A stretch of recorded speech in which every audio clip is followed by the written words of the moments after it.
Buff Nation, what up? Buff Nation, what up? All of my BWBs out there, my bandwagon buffs, what up? Hope all is well. Hope everybody's doing great on this here Monday Night Football with TLP Live. Guys, you are watching TLP Sports Club. This is Monday Night Football. This is TLP Sports Club Live Monday Night Football. Welcome. I am your host, Harry Billion. Welcome to the show. Today, we're going to be talking about Colorado's opponent. We're going to talk a little bit about the Heisman race. It's kind of early in the season. We're going to be talking about Nebraska because it's Nebraska week. This is the week. It's hate week, baby. If you're there on the campus in Boulder, it's hate week. This is where we don't wear red anywhere, even though my colors have red in it. It's all good. But yeah, man, it's hate week over there on campus. Find your black, your whites, your blues, your all other different colors, greens, purples, no red, all right? So the young people, the students there are going to be adhering to the actual rivalry that is Nebraska. Colorado started off the season really well with a win against NDSU. Now, before the games, the preseason, guys, we talked a lot about NDSU, and there was a lot of chatter about the implications of this game. A lot of people knew that NDSU was not a pushover team, and I don't believe that Colorado took them for granted. There's a lot of things that went into the game, the preparation. It's almost been like a week now. And the Colorado game, a lot of football has been played. So tonight, I want to take a look at the competition. Nebraska has played. I guess it felt like there were only a handful, maybe a few teams that played actual formidable opponents that you could say, okay, that was a tough game. But from CU to a lot of other teams, basically you schedule your first game just to kind of get your guys warmed up, get them ready to go for the season. And I would say that CU took some hits, some unnecessary hits. I want to go through some of those. I want to go through a few of those hits that I feel like CU shouldn't have taken. And then I want to spend a lot of time on talking about Nebraska and what it is we need to do to beat Nebraska. Because Nebraska, forget about what happened last year, is what have you done for me lately or what can you do lately? All right? Colorado has a very new team on both sides of the ball, on the offense and the defense. So what can Colorado do this year? Nebraska also has a new team. Well, not as new as Colorado's is. They have a new quarterback, a new general. And I was having a conversation with one of the constituents of this channel. And unfortunately, I couldn't stream the game, but I was a little bit too tired. But he didn't understand that Ravioli could throw the ball, and he was wondering why. You know who you are. You know who you are. But anyways, he was a little confused as to why I was talking, or some of us were talking the way that we were talking about making sure that we come correct with Nebraska. There's a lot of details that has to be talked about, and we're going to talk about it in this here live. All right, guys. So right there on your screen is the email for you to call into the show. Join tlplive@gmail.com. That is the email that you will email me, and then I send you a link. You click on that link. You come on to the show. I'll see you in the green room over here, right here on my computer. And now you come onto the show. Hey, Surf, you got to come on the show, man. It's been a minute. It's time for you to come back on the show. Wait, hold up. Hold on one second. Let me make sure I'm not screaming at you guys. Let me put my microphone on the right setting. So, Surf, I need you to come on the show. You got to call in one of these days when you get some free chance so that, we can talk. It's been a minute since you were the very first guest I had on the live show. It's been a minute. But yeah, on your screen, guys, right there on the top of your screen is Join TLP Live. Write down this email, guys, especially if you're familiar with the show and you know that you're going to maybe one day want to call in. If I say something out of pocket or I disrespect your favorite coach, Prime, or I disrespect the players, you want to call in, you want to give me a piece of your mind, give me a piece of yourself, you're going to go ahead and call in. Write down that email. Let's make sure that we get you on the show. You feel what I'm saying? All right, guys. So join tlplive@gmail.com. That is the email for you to call or for you to email. And then I'm going to go ahead and put you on the show. All right. We're going to start the show off with this clip from one of the, well, you should know this guy. And he's a CU alum. We're going to start the show off with him. And let's go ahead and get it cracking. Before I get started, let me just say hi to my folks who support me all the time. KMS, what up, man? How you doing? Hope all is well. Old man 1912. Old man, what up? Surf Boy 3000, what up with you? Steven Charles, what up? What it do? Dat Maddox, what up? What it do? I'm a huge Prime fan, lifelong Prime fan. It's okay to be a fan and critique the things you see on the field. They need to play way better if they want to win in Nebraska. All right, so Dat Maddox is coming, is ready to go. It's like, yo, Harry B, let's get this thing cracking. You know what I'm saying? It's Monday Night Football. I got things to do. Let's go. It's go time, baby. You know what time it is. It's go time. So let's go ahead and start off with the clip. I'm taking that off the screen. Remember, it's jointlplive@gmail.com. That is the email for you to call in. We're going to go ahead and play this clip. And how do I say this? YouTube. This is for entertainment and this is for reaction. So hopefully I am able to play this without losing my lower $2 you're going to give me. All right, YouTube, here it goes. The clock mismanagement at the end of the game was egregious. I do believe that was Shedeur's call at the end of the game. I haven't talked to anybody within the organization or the program, and I don't know this to be absolutely the fact. But what happened at the end of the game with the clock management, if you didn't see it, with a minute 41, Colorado had the lead and they had first down. All right. North Dakota State had some timeouts. So why am I playing this clip, the first clip of the show? The reason why I'm playing this clip, the first clip of the show, is because Colorado is still going through some growing pains from year one. We should not be having to deal with basic football stuff in year number 2.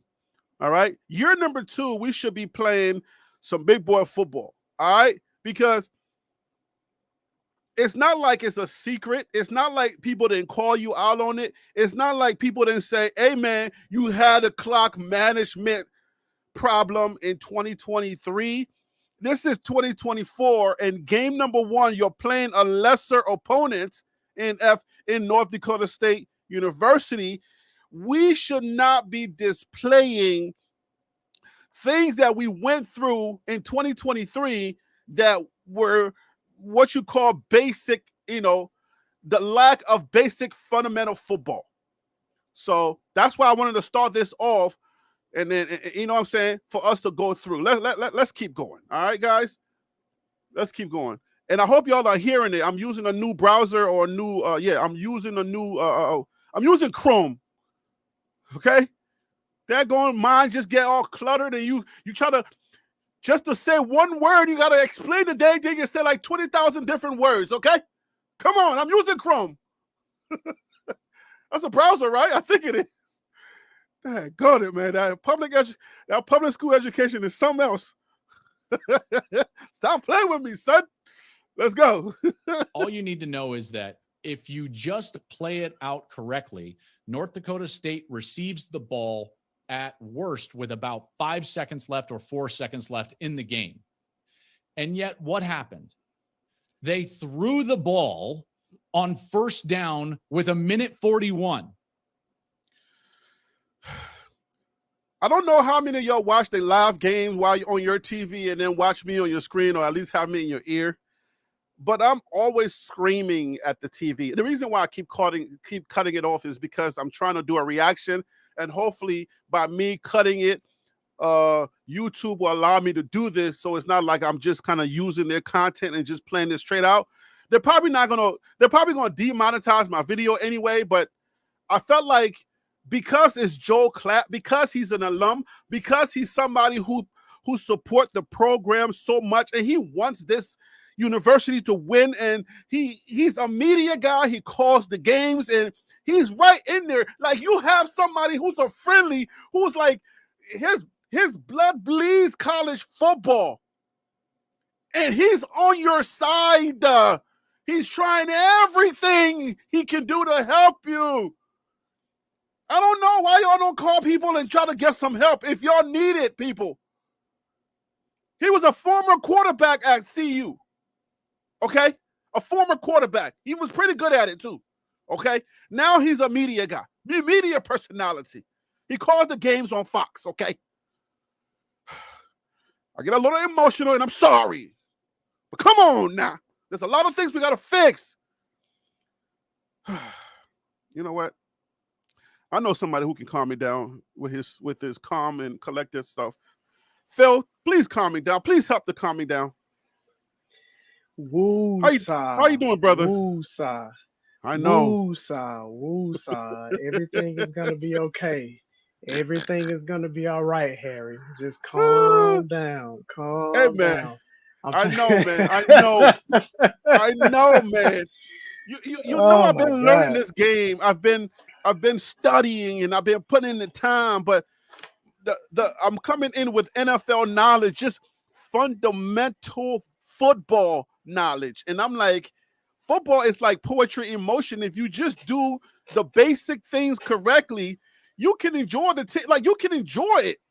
But I feel like this team, when we should have been celebrating, sitting back, eating some popcorn with a lesser opponent and just kind of like enjoying and seeing how our guys are going to go through the emotion, they're going to try to give us a cardiac arrest. Like, what is going on, bruh?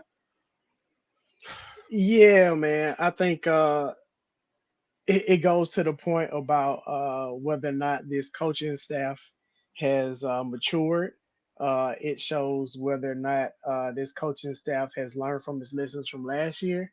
And in this moment, just based off of how they managed the last 2 minutes of that game on Thursday night, I don't think they've matured in the manner in which they need to be a successful football program. All right, so let's press play and let's keep it going, and then we can commentate as we go along. Let's listen to this. Let's listen to their own guy. He's in and he's in. Like, he's in two different rooms. He's in the media room and he's in with CU. Let's go. This cannot happen. Now, if it was a check, they threw the ball on first down with 1:41. This cannot happen. Now, if it was a check on the field by the quarterback, then that's going to be evaluated by the next level. That can't happen. There is no way that you as an offense can stop the clock for the defense in that moment. They must burn their timeouts. And I don't want to hear anybody say, oh, Coach Prime already said that Shedeur made a mistake. Oh, blah, blah, blah. They already talked about it. Move on. I don't want to hear none of that. Because this is, if you're going to be a Heisman hopeful, if you're going to be saying, my son, if you're online and you're flexing and saying, my son is a round one pick and all of that, and you have 29 NFL scouts. Let me put up the graphics because people are going to say, Cap, Harry, it was 31 because Coach Prime said it was 31. Let me put up the graphics. Okay, because it was 31 scouts, 29 teams, I think, right? Is that the correct way to put it? I guess. Oh, 29 NFL scouts and executives from 18 different NFL teams in attendance for Colorado versus North Dakota State. Okay, that's a lot. Okay, guys, that's a lot. There's 32 teams Yeah. in the NFL, and 18 of them was at this game. And 5 million people were watching.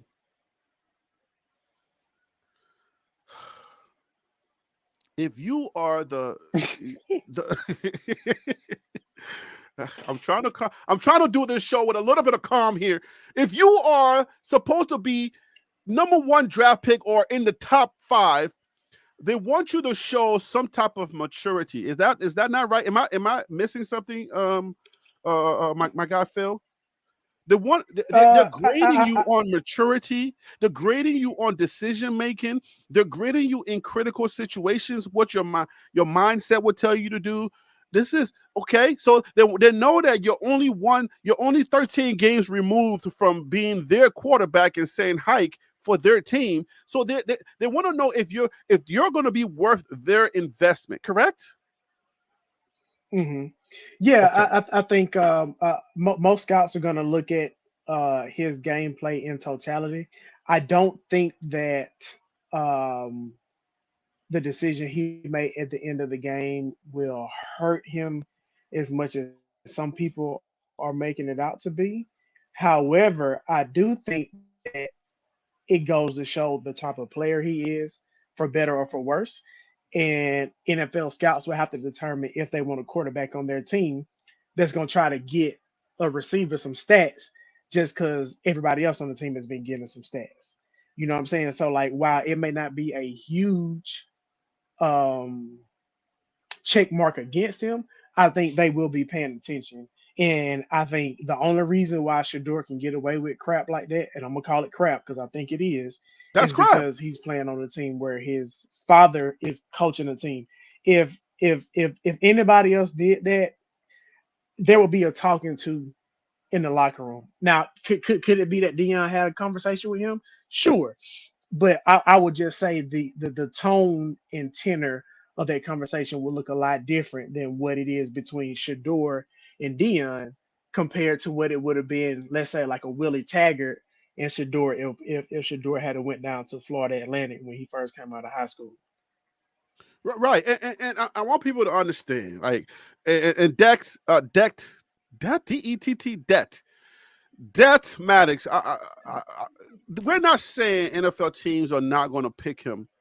I mean, because obviously you pick the guy for his fundamentals, for his mechanics, and his ability to make plays and stand in the pocket. And there's a lot of great things that we're going to talk about later on the show. But I just wanted to lead in with this because I feel like it's reminiscence of last year.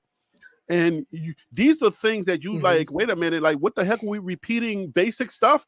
It's just basic stuff that you don't want to put your fans through because some people can have a heart attack just watching you throw the ball side to side and trying to throw a bomb at Yeah, the end. yeah. Like, you can give your fan base a heart It attack when we're wasn't. trying to, let's go home. We're saying, let's go home. Listen, man.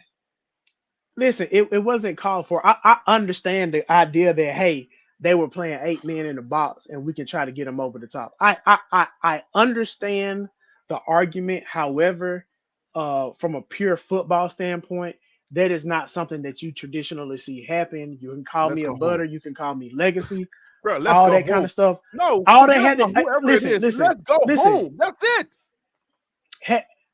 Listen, they could have just kneeled the ball and then they Yeah, would have called a timeout and it's then 40 it would have something been 40 seconds. more seconds that would have gone off the clock. Like there was no need for it. All Period. right, In the story. let's I play hope Joe. I hope he learns from it and move on from it. Let's play Joe. Let Joe tell it the way he feels. The sequence goes like this. Anybody knows this. This was almost a Mario Cristobal moment. And it almost burned them because North Dakota State got the ball and drive back and they catch a Hail Mary. We'll get to that in a moment. First down, 141 left. What do? Run the ball. I don't care if there's Shantae's 11 coming in, boy. guys stuffed in the run box. You run the ball. Whether you want to hand it off or run it with the quarterback, you run the football. Takes about 5 seconds. North Dakota State, what do? They take a timeout. And 5 seconds is generous, by the way. Some of them take 6 or 7 seconds. So this is just in a very conservative clock management style. So now it's second down. There's 1:35 left. What do? Run the ball. You have to run the ball in that situation. Let me tell you something. There is no other. That loud he got, that's white boy for trying to get really loud like me. That's like white boy for like, hey, stupid, run the ball. And he's trying to be professional about it. Basically, basically, yeah. Come on now. Other option. I do not care what the defense does or what they're in. Yeah, the defense gave me a cover 0. So I was like, I'm about to get my boy, he about to eat. No. You run the football. The clock must run. The fact that North Dakota State touched the football with a chance to win is an egregious mistake. Say that again. Egregious mistake. Yep, Touched the football with a chance to win is an egregious mistake. Egregious mistake. It's unsustainable to play this way if you're Colorado. They have elite talent, and you cannot waste it with these same mistakes that they continue to waste it with. Elite talent, and you wait. Pause it. They have really quick. mistake. It's. I'm about to say, I gotta put that back on rotation. Did you hear what he said? Elite talent, and you cannot waste it. That is what's happening with Travis Hunter right now. He is an elite talent. He is a generational talent in college football, and his skills are being wasted at Colorado because of dumb decisions like this by Deion Sanders. Full stop. We cannot waste their talent, okay? Okay, I want y'all out there that's listening to picture this, right? Colorado could have won like some of the other teams won like 50 to like 7 or 6 or 14 or put up like 60. All right. But there were decisions in the game that caused them certain things. All right. So anyway, let's finish playing this because I don't want to get too revved up. Not yet. Let's go. Unsustainable to play this way if you're Colorado. They have elite talent, and you cannot waste it with these same mistakes that they continue to waste it with. Everything that I'm talking about is factual. None of it is personal. You know why he says that? It's because of the BWBs, the fans that are going to come after him. Yeah. He is prefacing this to make sure that all of you that don't understand how football works, and you everything is personal for you. The ones that keep writing in my comments and coming after me for just saying certain things. Oh, your channel used to be so much nicer, but I'm leaving because I'm in my feelings. And get over it, bruh. Like, this is football. We've been talking for over 9 months, telling you the same thing. Me and my panel, my guy Phil, DC, Wild Dog, even Tennis, who disappeared on us, okay? Shantae, all of us, we've been here telling you the same thing. But y'all want to just stay in your feelings. This is not an emotional spectrum for you. Maybe I suggest you go to a BET, Tyler Perry type melodramatic room that can help, in an echo chamber that can help your problems, because this is not it. This is football. And Harry, let me tell you the something. good, the bad, the ugly, and everything in between. I've been saying that. The good, the bad, the ugly, and everything in between, because in order for you to understand and learn this game and enjoy the game, you got to know all of the elements. I've been said this. And Harry, and the crazy part about it is, even when somebody that has been supporting Colorado from the start, somebody like a Joel Klatt, somebody like a RJ Young, even when they're critical against Colorado, the fans all of a sudden think that they're hating. And I think that's it's just crazy. Like, we should be able to give honest football critique about what we saw on the field, regardless of who the head coach is. And I think we need to take some of those blinders off when it comes to Colorado. Some people just love the soap opera and think that the soap opera is if you die, you come back. Right? Like Guiding Light and General Hospital and all of these things that my stepmother used to watch when I was growing up. And yeah, the main character can die and come back. And come back. No, you don't die and come back in this here soap opera. I know, well off, make you feel, put you in a warm and fuzzy zone, but that's not where it ends, guys.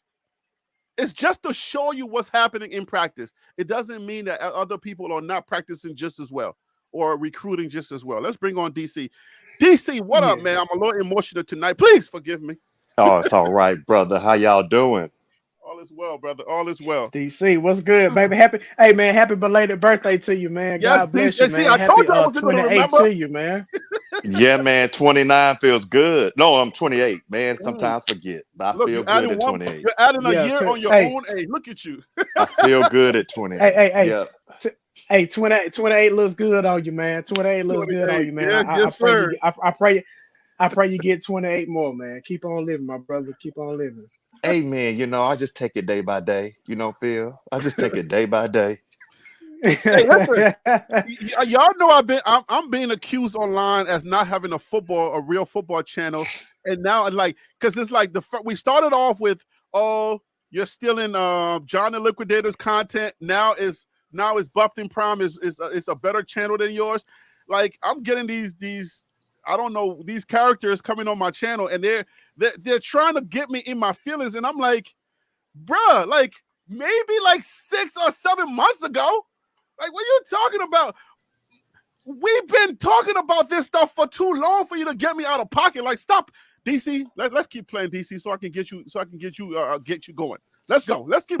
Let's cook. Let's cook, man. Let's go. And if it continues, they will lose a fair share amount of their games. Why do I know that? Because in that conference, they will play 8 to 9 one-possession games from here on out. I'm going to rewind it just a little bit. I want you to hear that again. Everything that I'm talking about is factual. None of it is personal.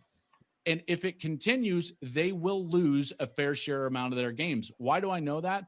He's saying fair share amount. He don't want to put a bigger number to it because he's a CU fan. He's a CU alum. He's a former quarterback, and he knows that what he says can be taken out of context. That's why he's saying a fair share.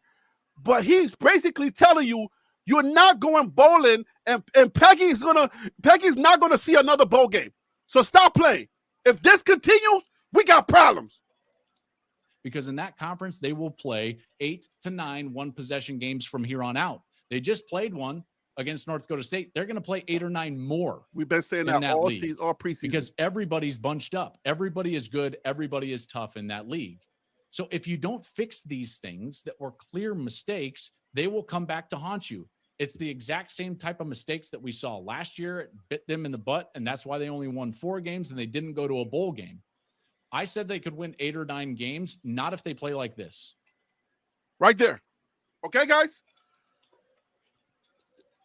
I could have came on here and said that, but I felt like it had more sting when somebody who's in the media, who's a CU supporter, somebody who understands how this game works, calls the games, and likes Dion as a person. If they said it, then maybe you would hear it a little louder. And let me just, I know that you guys are going to say CU has already addressed that, they're going to fix it. But let me tell you why I don't believe that. It's because it comes from last year. It comes from last year, and it was not even the middle. It was like somewhere in the middle or in the beginning of the year. Like we started seeing coaching issues like game management, clock management. We started seeing that. And everybody got on. Everybody was saying it. So when you go through a whole season of that, and then the preseason, everybody's saying it, and then you come back and you repeat that basic lack of fundamental football mistake, it leads us out here to think that you guys don't care about this stuff because you're making jokes about it. And you may have escaped, and I say the word lightly, escaped a lesser opponent in NDSU. But what happens when you catch Matt Rule, who is as sound of a coach as they come? That's who we're about to talk about next. We got to fix it, because if we don't fix it, Matt Rule's going to show us why we needed to fix it. DC, get some words off. Let me get my mind together, man. All right. Well, what I've been watching, and again, Colorado fans, I think you have some things to look forward to, but you do have some issues, and they are some of the same issues from last year, because that play didn't have to happen. And understand that you got to think about like I get why and hey what it is, but who says that you couldn't have just went and did a check down? right? Like, for example, a check down to the running back in the flat and continue stay in bounds. Here's the thing I'm going to say is that I'm watching people say things like, and it's almost like we didn't watch the same game. It's okay to have Colorado glasses on as a fan, but you should never put on blinders for anybody. No, you can't. So, I mean, you can, but you shouldn't. So I think that they've got to improve the decision making, and that also they've got to come into this next game because folks, check it out. Y'all can sit here and say whatever you want to, and again, I think Colorado has quite a few upsides, but when you look at an FCS team, even if it's elite one, you do to that team what Oklahoma State did to South Dakota State, the reigning FCS champion. They destroyed them. They won the game right off the bat. So you have to sit back and say, okay, if I'm doing comparison and comparing apples to apples, which a Big 12 team that you're going to face with a very good FCS team, the top one, and they scored 50 on them, do you think they can score 50 on you? Yes, they can score 50 on your defense. So all I'm saying is that you got to take a look at it from a standpoint of, let's hope the team gets better. You're going into a fight. I think you'll find a whole lot about this team after this weekend. Again, Shedeur is bad. Travis is good, but you have to play sound team fundamental things, and you can't let your QB, he can put you in great spots, but you never want him to put you in the bad one.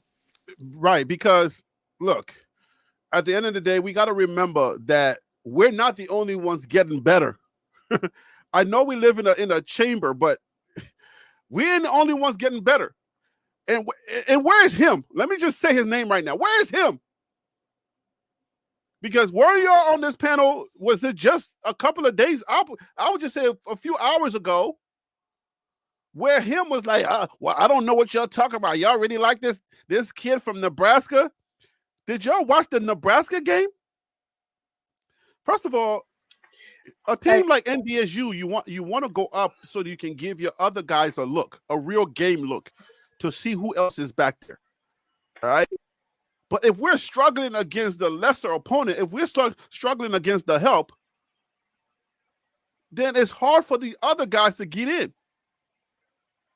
Go ahead, Phil. So no, I was just saying, to kind of move the conversation forward. I like what I saw with Nebraska. I mean, so my thing with the first week, I'm not gonna get too high or too low on teams, because I think in a 12 game season, you're normally gonna see 12 versions of a team throughout the season. You just hope that there's a little bit more consistency on the positive end than the negative end. But the little things that I saw from him, as far as like his pocket presence, I think that will translate no matter what in each game. His ball placement, I liked his touch. I liked he's not a guy that's going to Raiola speak. That's what I'm speaking about. He's not a guy that's going to just like grip it and rip it. He's a little bit more of a touch passer. But it may put it like this: Nebraska looks good. It's going to be a tough game. I think Nebraska will win. However, I'm not saying they're some type of world beater and Colorado doesn't have a chance. I just think Nebraska will win. But I mean, Nebraska looked good Saturday. That's the only way I can put. They looked a lot better than CU looked. So I hope CU is getting ready for those boys because it's not going to be an easy matchup. So let's go into the details on that, so that way we're not just sounding like haters and then I get a bunch of unsubscribers. Let's break this all the way down so that they can understand why you're saying that. Go ahead, DC. Let me do my pivot real quick. Is that, hey, since we're all a fan of Coach Prime, he said the win felt like a loss. So for the CU hater hunters out there, if your coach said it, let that be that, and let's move on and let's improve and play. Let that game is gone. Nebraska's in front. So with that conversation, now that we're looking at, you're going into a tough environment, you're going to a team that has a defensive line it's some beef. I'm just telling you, some Nebraska corn right up there. Secondary suspect, that's true, but that's your strength. but Nebraska can run the ball, and Raiola can. Again, y'all thinking you're gonna go in there? Let me just say this: the folks that are sitting here saying, "Well, they had a limited playbook," that's not how it works. It's not like you go all out with trick plays, but generally, it's not how it works. You're going to do stuff because you will have to adjust to what Nebraska gives you. But it's not like you sitting back, oh, we just got this secret thing. And this ain't you're not going to come back this week with the big mushroom like in Super Mario Brothers. It's not how it works. What you've got to do is go in there, and Colorado has to go in there with a mindset of, we're going to play mistake-free football and we're going to do well. I think they will. Continue, Harry. All right. And DC, I'm sorry, DC. I personally think that Shedeur is going to play mistake-free football. We've not seen anything from him to make us think that he wouldn't do that. My concern is that going into Lincoln, Nebraska, going to Memorial Stadium, how are the other guys going to handle that pressure? Because I think Shedeur is built for it. I think Travis is built for it. I think Jimmy Horn is built for it. But those other guys, how are they going to handle those, 90+ thousand screaming down their back? How are they going to handle it? That's my biggest concern. I think so let me say this. But what about the other guys? Right. So let me say this real quick. The first half of the Oregon-Georgia game was boring, right? Oregon, Georgia. I mean, I'm not Clemson, Oregon, Georgia. Clemson, Georgia. Yeah. It was boring, right? It was flat out Yon City. But what was it? Boa constrictor football. Mm-hmm. It was continue to do things. It wasn't nothing flashy. It was just boom. Was just fundamental football that just wore on you. Yes. That's what was hoping to see this first game. But I'm hoping to see that second game is that Colorado, that it be to a point where we're methodical, we continue to run, we boom, Shedeur is explosive. If you got it, you got it, throw it, but just methodically play, and that get yourself to a point where you're always within striking moment. That's the thing. Like when they sit back and say, yes, Shedeur is better than Carson Beck, but Carson Beck is not going to beat you. Carson Beck is not going to beat himself. Georgia's not going to beat themselves, right. Generally. So again, we'll get to the predictions in a moment, but we're not worried about predictions right now. Right now, we're about to go into details, and for that, guys, let's bring in my other Liberian brother from another channel. All right, Common Sense Buff. Let's bring on CSB Leo. CSB Leo, what up with you, my guy? You see, I done drank a whole gallon of that Kool-Aid, man. I got the shades on tonight, man. I'm ready, man. All right. I drank a whole gallon of that CU Kool-Aid, man. I got the shades on tonight. Let's get it, man. Let's cook. I don't know if that's a good thing for you tonight or a bad thing. It don't matter, man. I got the shades on. I'm ready for the smoke, man. Listen, these Nebraska fans been real disrespectful in my chat, man. What? They've been not disrespectful. They've been respectfully asking for the smoke, man. So I'm right now. It's game week. It's rivalry week. I got the shades on, man. I'm not playing with these Nebraska fans this week, man, at all. I love it, Leo. I love it. Let's go. Love it, bro. Hey. This is what I want to do. I wanna take it slow. I wanna, like, you know what I'm saying? Like, like you got your special person. You want to rock them to sleep. I ain't trying to do no quickie tonight. Let's take it slow for the people tonight. Let's give them some stuff. The good, the bad, the ugly, and everything else in between, like we're used to doing for a straight 9 months. Let's do that tonight again, guys. All right? And I know for those of you who watched, I think it was Coach Hayes, he got that segment, good, bad, or the ugly. For those of you who watch him, I've been saying the good, the bad, the ugly. I've been saying that for a long time. So I hope nobody go sending him a little email like, oh, Harry B's using your stuff. Come on, like, y'all need to chill, okay? Anyway. I just wanted to put that out there. All right? Because, I don't know, man. I feel like, is that because I'm the one that's most loved? Because everybody compares me with everybody else. I don't see nobody in nobody's comment, or you're not as good as this person. You're not as good as, they just have regular conversations. But when it comes to me, is it because I'm Liberian and they think I won't get up in that? Like, come on, stop playing with me, son. I told you I'm from Brooklyn. You don't want it. Harry B, you gotta save some of that for It's all game day, it's man. You know we gotta Okay, take I blood know, pressure I medicine know. on Saturdays, man. I know. But Right. nah, man, I'm It's trying to all get about my love, feelings. man. I'm It's all trying to just love. run a YouTube Keep it channel, but I'm having a battle. I had the battle like the big dogs. Everybody I'm battling. You're not good enough. Dang, bro. Like, go watch them. Leave me alone. Anyway, all right. Maybe I'm being a little sensitive tonight. Stop being sensitive, Harry. But let's go. Nebraska has a solid team. All right. For those of you who did not watch the Nebraska game, they had a solid game. Their quarterback is solid. Their DBs are solid. Their O line, those boys, they don't eat corn. They eat cornmeal. Like they mix the corn with like something else. Okay, so they have a solid line, and their coach normally. Why do you say that, Harry? I gotta be very careful with this one right here. Okay? I gotta be very careful with this one here. When I say they're coached normally, what I'm saying is it's like, okay, the defense is giving you this look. You're not going to go into a cover. You're not going to go into man cover. If the defense, no. If the offense is giving you this, you're not going to go into man cover. And if the defense is giving, they're coaching and they're making adjustments. It's rare that I see CU make adjustments in game. And I don't know how many times we need to scream on these channels for somebody over there in CU land, in the coaches, to understand we need to see adjustments for things to happen. Let's start with the quarterback. Quarterback play. Let me get your thoughts on Dylan Raiola versus Shedeur. Phil, you go first.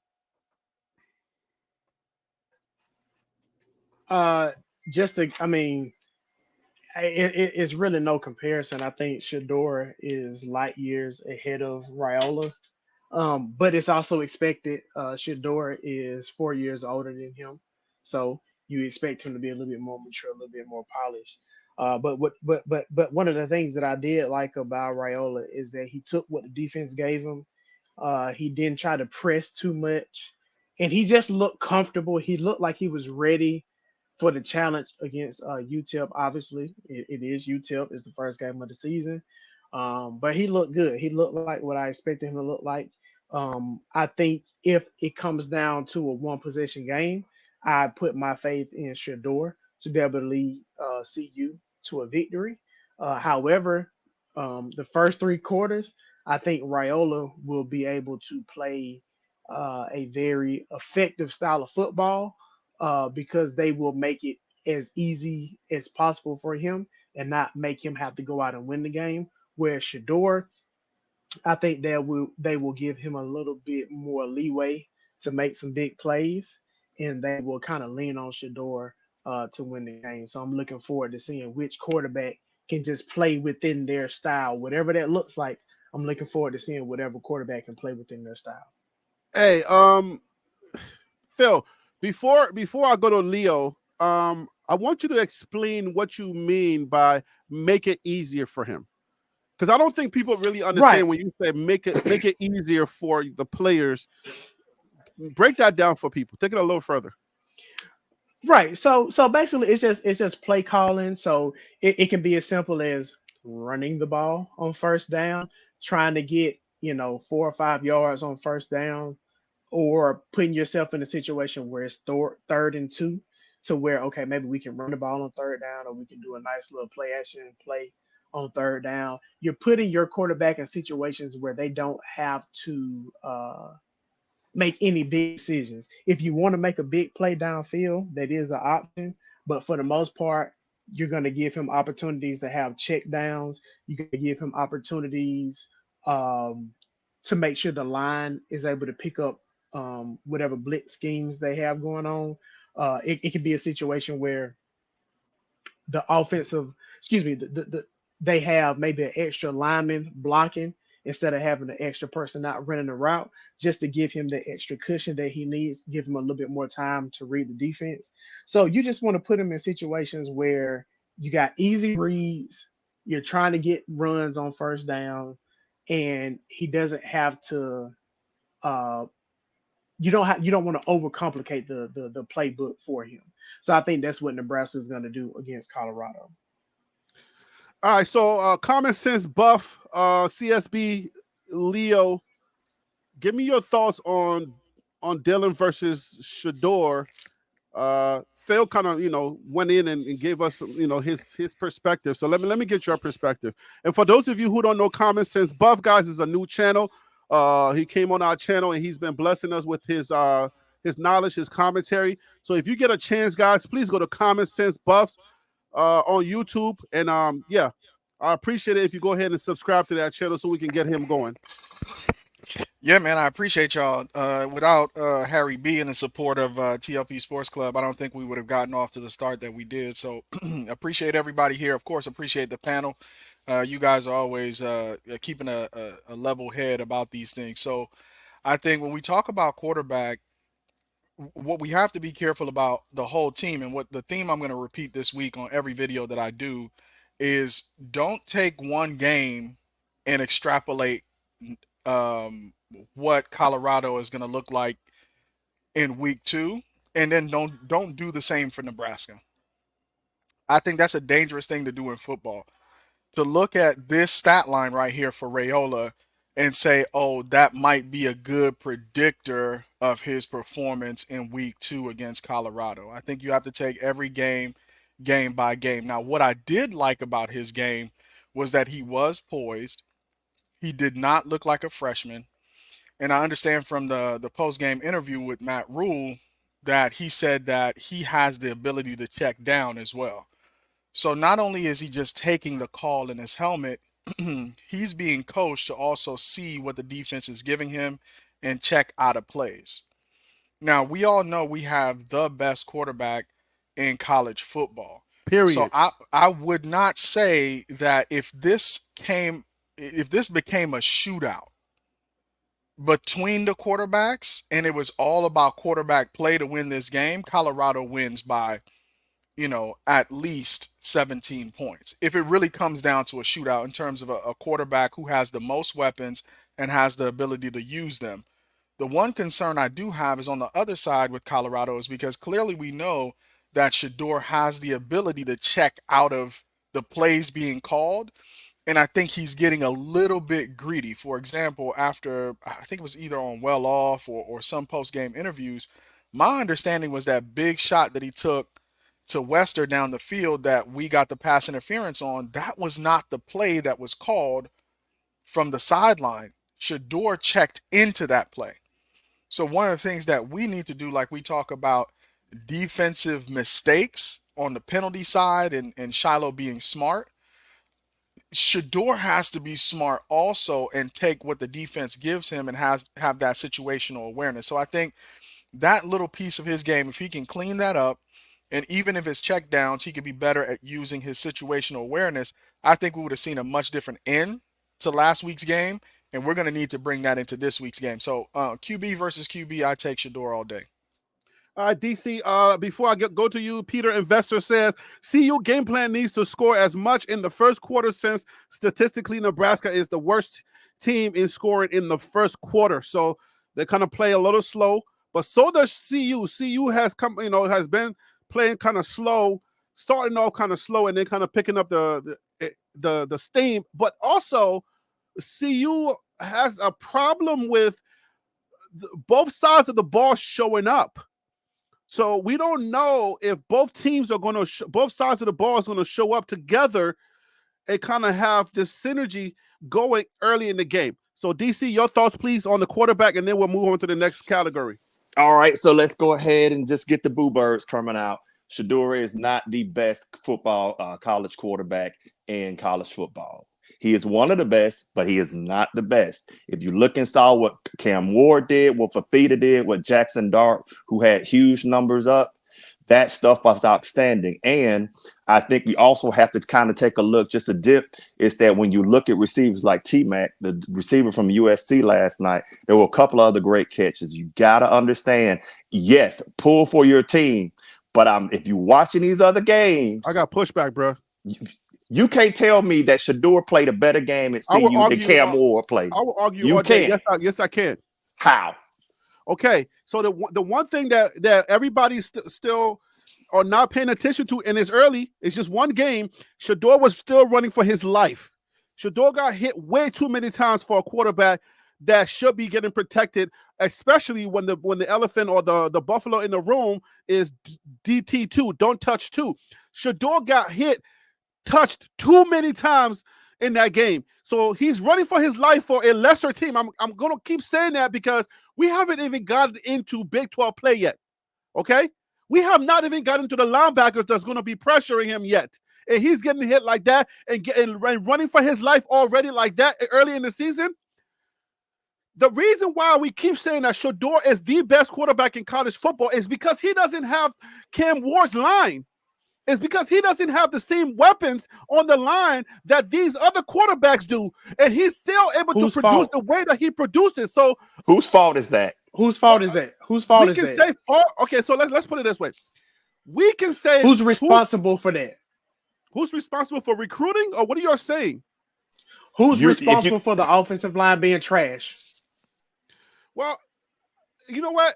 I can answer say that it. Say it. Say it, Harry. No, say it. Say it. Say it. Offensive line is trash now.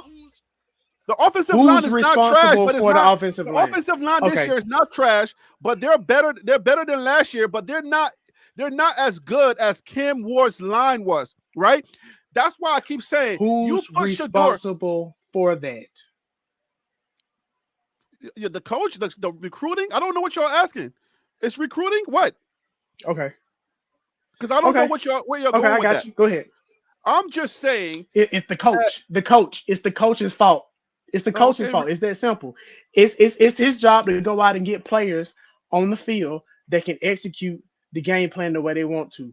Deion, when he first took the job, when he was sitting on the Rich Eisen show, he said, "I like to recruit from the outside in." He said his recruiting style is to focus on the skill players and then focus on the offensive and defensive line. That is his fault. If he had a different mindset about recruiting, I promise you this team will look a lot different. All right, Phil. So I'll give you that for you and DC. I'll give you that. But we got to deal with what's at hand, right? We can't. I'm not dealing with whose fault is that. I'm trying to tell you that Shedeur is the best quarterback in college football, period, point blank. I don't care what you say, because his style of play is, if you watch, like, I haven't watched as much football as I watched in like all my years of watching football. I haven't watched as much football as I watched this weekend. And even on Sunday, I was like proud of myself. My wife is looking at me, walking around the house, cleaning, doing everything. She's like, "Oh, okay, I see you." And I'm like, yeah, I'm here watching football, giving my best excuses that I can give her, that it's for the channel, But I'm telling you, when I watch the quarterbacks play, and I watch very keenly, and I'm really good when it comes to talent scouting, okay? Trust me, I'm really good with that stuff. But what I saw with Shedeur's play, it made me feel like, wow, I think a lot of these people, when they're trying to do their predictions and their selections, they're really doing it against Deion. They're not doing it against Shedeur's ability to play the quarterback position. They're really going after Deion. So, DC, let me let you finish your thought, but we can argue again. We can argue on a different topic as far as who's the best quarterback. But go ahead, finish your thought about. Well, notice that I didn't say that any of those other quarterbacks were better than Shedeur. Notice that I just basically said that. But if you take them out, then there's nobody left. Like, that played this weekend, if you take them all out, if you put them all against Shedeur, then there's nobody left. It's just basically it's good quarterbacks, and then you got your elite quarterbacks. If you put all of your top 5 quarterbacks up, Cam Ward, the other quarterbacks that are on major teams, Shedeur would be the one that comes up number 1. And I've been hearing that from a lot of different people, from a lot of different pundits, that Shedeur is off the board first. I haven't heard anything otherwise. I have. Okay. I 1,000% finish your Nebraska thing, and then me and you can argue all day on the right. other thing. Right. But again, I want to make sure I'm saying it. I'm not saying that those quarterbacks is better. All I'm saying is, as far as this year and how it's going, there were other quarterbacks that made very spectacular throws. There were other wide receivers again, I still think Travis is the best overall college football player in the nation. Let's make sure I don't want to diminish him. I like the kid. What I'm saying is that we saw people make very similar catches, just as phenomenal catches. You're on the wrong topic. Let's All right. get to Nebraska. So let's get to Nebraska. Let's cook. All right. So let's look at here. That yes, UTEP is basically the bottom of the FBS. So, but the thing is, Nebraska was very good on offense. Again, they didn't make bad decisions. Nebraska actually has a QB coach. That's all that person does, and you can tell it that they really walk him through decision making. I think they've got a great defense. They do have one good cornerback, defensive back, but they did let some plays get up under them. I think they got good linebacker play. And definitely their run game is there. But what impressed me about Nebraska and about Coach Rule is the third quarter, most of the third and all of the fourth quarter, he had second, thirds, and walk-ons on. And if you look at the game, it wasn't any drop-off. That says something. Even though UTEP is not a good team, when you get your third string, you have people dressing out and that you're getting your walk-ins on. That means that you are getting them valuable reps and you can play what's called like when the schools that have a lot of talent like Georgia, Bama, Ohio State, you can have next man football where if somebody goes down, the next man can come up. So because think about it, Nebraska played 3 quarterbacks. And they all were able to manage the game pretty well. So that's a good thing. But again, that doesn't take away, just because we talk about Nebraska's strength, doesn't mean CU is garbage. No. I mean, they're the opponent. So we are reviewing the opponent. Just so everybody knows, we're not talking about, we're going to talk about the good, the bad, the ugly, and everything else in between. So and they got a good field goal. Hey, they got a field goal kicker. I'm just telling you. Oh, no. Hold on. I want to talk about something real quick. Go ahead. What was the guy? Was it LSU? Who's oh my gosh, the best kicker in the daggone football in college football? Was it Poole or what was his name? Was it LSU? Was it the dude doesn't flinch? Technically the guy that won the award for best kicker, he actually plays for Alabama this year. So just technically by the letter of the quote unquote law, the award, I think his last name is Graham. Okay, that's not him. No, he's not the best. I know who the best is. I can tell you that I'm a soccer player. I know who the best is. All I'm saying is he got an award to say that he was the best kicker last year. Oh, last year. I'm telling you the game. Oh, I forgot. I'm sorry. We can't talk about last year. I'm sorry. You're right. No, last year's fine, but I'm trying to tell you. Yo, what I saw, they kept saying the dude has a bionic leg. And I was like, what are you talking about? When they first said it, do y'all remember the game where they kept saying that the kicker has a bionic leg? Do you remember what game that was? I have the volume turned down when I watch most games, so I don't hear what they be talking about. Oh man, yeah, because you know football so well. I need the commentary so I can know what's going on. What color? what color was the jerseys? Can you give me that? If you give me the color of the jerseys, that helps. I think his name was Poole or something like that. Poole or Toole? What color was his jersey, though? I don't remember now. I'm so confused, but I was going to say, I was like, man, I can't wait till I go on the show to tell you guys who's the best kicker in college football. I've seen him. And when they said bionic leg, the dude don't flinch. If you think Mata don't miss, this guy, he don't kick low kicks. Anyway, all right. Let's stay focused. Okay, so let me tell y'all a little bit about Nebraska. The reason why I believe Colorado needs to be on his P's and Q's is because Nebraska is like Jeff Fitch with Arizona, and I'm going to sin right now, last year. Forgive me. They play sound football. And sound football, they do a lot of the basic things correct. And they make adjustments. They make in-game adjustments. For the life of me, I'm yet to see Colorado make major adjustments where you can be like, oh, I see they just made an adjustment. It's very rare to see Colorado make adjustments. It's like we're tunnel vision. So if we do not make, let's start with the defense. If we don't make adjustments, okay, let me put it this way. If we play man on Nebraska on Saturday, we're going to lose the game. I'm just going to say that point blank period. I don't care what if we play man and we don't make adjustments like we did with NDSU, Nebraska is going to beat us. Why? Is because of coaching. Nebraska's coach understands that when you are in man, he is going to burn you by doing everything that NDSU's coach did to have those guys bumping into each other, right? And then we don't realize that, oh, they're doing this on purpose. We're like, well, why? If you saw the game, guys, if you saw guys, running having to try to get around blocks and running into each other, if you saw that was on purpose.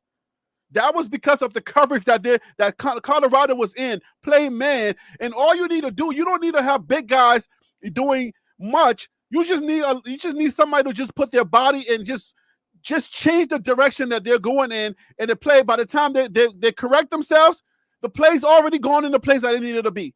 If Colorado does not correct the either man or go into zone coverage, it's going to be a long day for Colorado.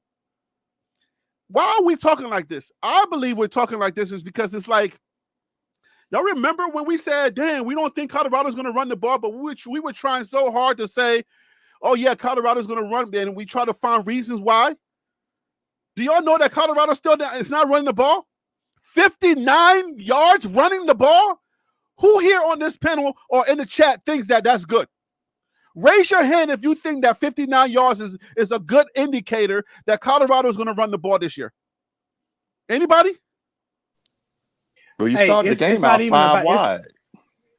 It's not even about the yards that they gain. It's about the attempts. It's about the effort. And like DC is saying, they started the game off 5 wide. They weren't really willing to run the ball with 1 minute and 40 some odd seconds left in the game. It's the unwillingness to run the ball, not the ability to run the ball, that pisses me off with Colorado, respectfully. But we said that, right, guys? We literally said that they're going to come out here. I think it was me that said it.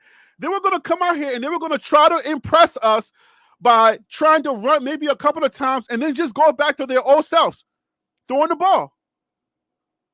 Colorado doesn't want to run the ball.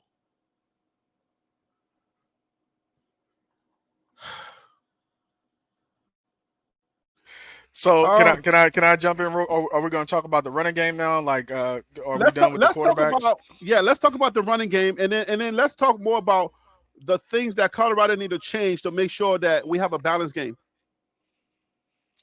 Yes, I'm happy to start. I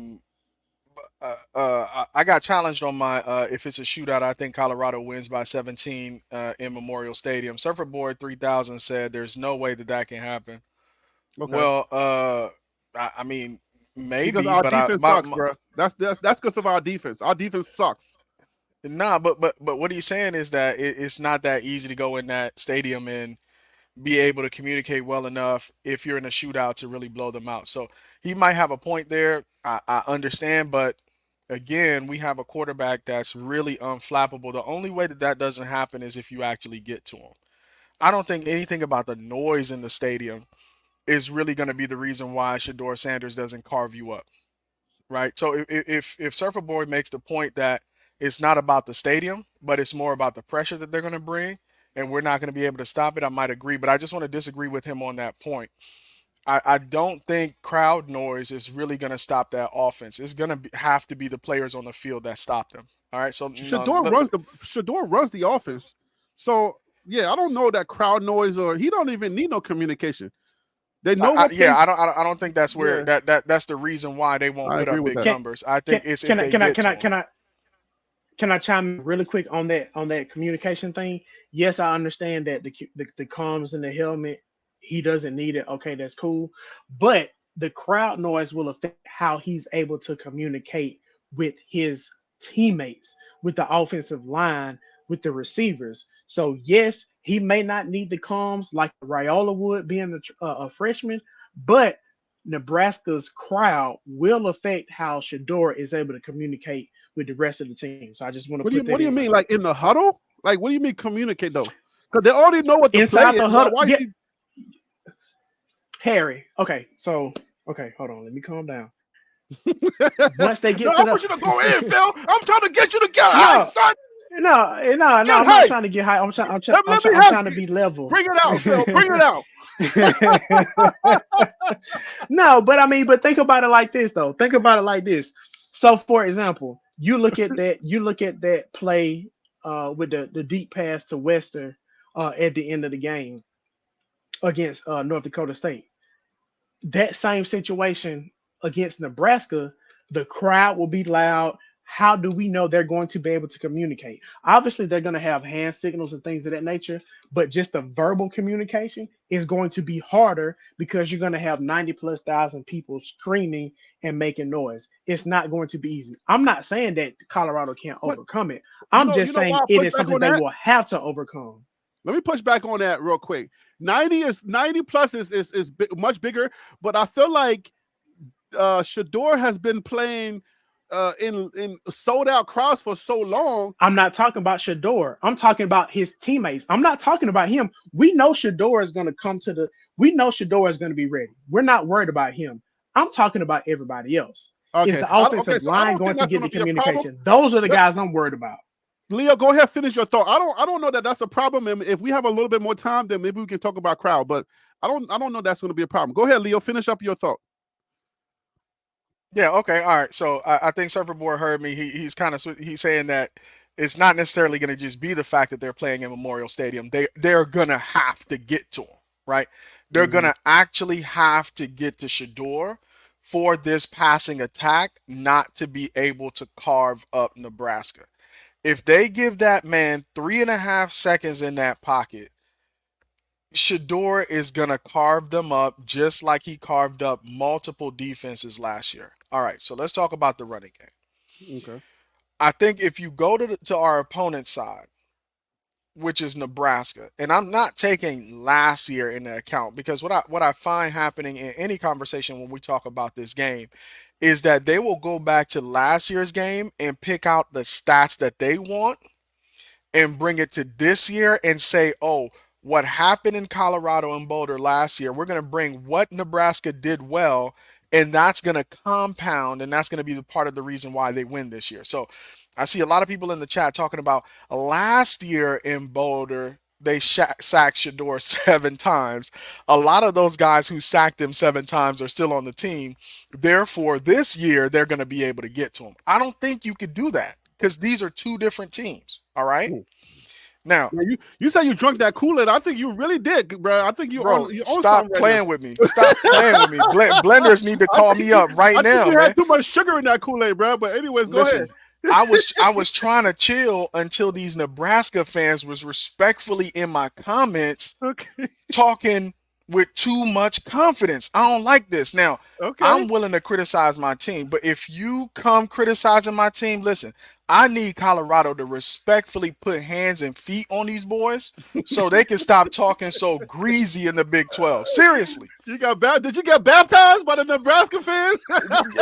Nah, they were respectful. They even had good grammar, which I appreciate, Nebraska but the confidence. Fans are respectful, and they are supportive too. If you get Nebraska fans on your side, like I have on my, I think I got a lot more Nebraska fans than I do CU fans on the channel. But they are very respectful, and they keep it with football. They don't get disrespectful with you. Very respectful, good grammar, which I appreciate. Is the internet. People act like you just write whatever and just leave it there. Good grammar. They were respectfully asking for the smoke and kind of wore on me. I was like, hold up. You're not going to keep talking trash to me like this on rivalry week, and I'm not going to come with the same energy so we could put hands and feet on you, bro. At the end of the day, I'm a fan. Don't talk to me any kind of way, all right? So I had to put the shades on, man. It's getting real now. All right, let's go to the running game. Don't be taking stuff from last year and bringing it over. I got CU stats on the screen. Unless it's too shameful, you don't even want to touch it. Especially when you have your quarterback as the number 1 rusher or the second rusher. Go ahead. Yeah, for sure. I got it on the screen for you in case you need it. Yeah, so all right, let's talk about the run game. Nebraska has a run game. They do. Boy, they do. They have a running game, but we just played a team with a running game. So we're coming 2 back-to-back games, and this is all it's going to be all season. We're going to play one running game after the next, right? So part of the way they're protecting Raiola and why I think Raiola was able to get into rhythm and make the throws that he made is because the running game was being effective and they were keeping the defense honest.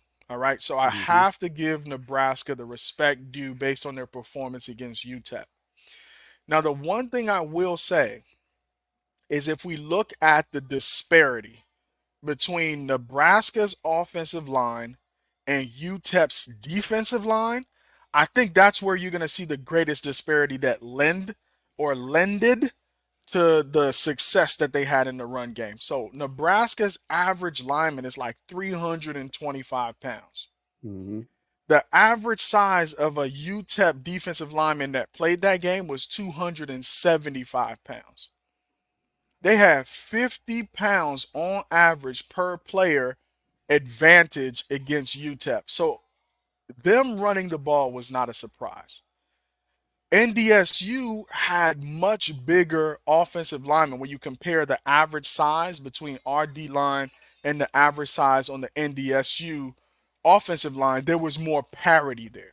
So hold up. You can't. You just dropped some stats that I think we need to go in and make some comparisons there. Nebraska. You just said Nebraska's offensive had a higher number of offensive line as far as size and what's the name goes. Yeah, it was the same. It was the same disparity when you compared Nebraska's offensive line to UTEP's defensive line, and then when you flipped it, when you compared What is that UTEP's telling you though? defensive line, If they the were just smaller much bigger. if the smaller guys can run it effectively, then that means that the bigger guys are going to be more effective. Is that fair? Well, I'll let the other kind of panelists jump in here and add. I don't want to kind of monopolize the conversation, but what I'm saying is they have a run game, but the UTEP game, the disparity in size between both lines was far greater, right? They have 50 pounds on average on both sides of the ball on the line. Do What I'm hoping to see is whether or not, based on what we learned in week one, we can get better in stopping the run because we absolutely will have to. Otherwise, Rayola is going to be too comfortable back there. He won't be in many situations where our edge rushers can really go after him and put some pressure on him. That's the only thing I want to say about the run game. But they do have a real one. Hopefully, we could do much better than UTEP did. All right, Phil. So the question, if if you could add this in your commentary, Phil, it's mhm. if a smaller team can be effective on the run, then a bigger team should be a little bit more because that means that those big boys are either going to move you out of the way and create more room, or you give me your thoughts on that. So here's the thing, like everything needs to have a little bit of context. Because if you look at, for example, Navy, Army, your service academies, basically, they're going to be Mm-hmm. running the triple option. Their offensive linemen are going to be a little bit lighter, a little bit more nimble, but they're still going to be able to run the ball on you because of their technique. So I don't I don't like getting caught up all the time in the size mattering. You can take that joke however you need to. Um, We're gonna be mature but tonight. okay, bet. Okay, so we'll be mature. So, but I think it comes down to But the size does matter, though. I'm willingness. just saying. Fair enough.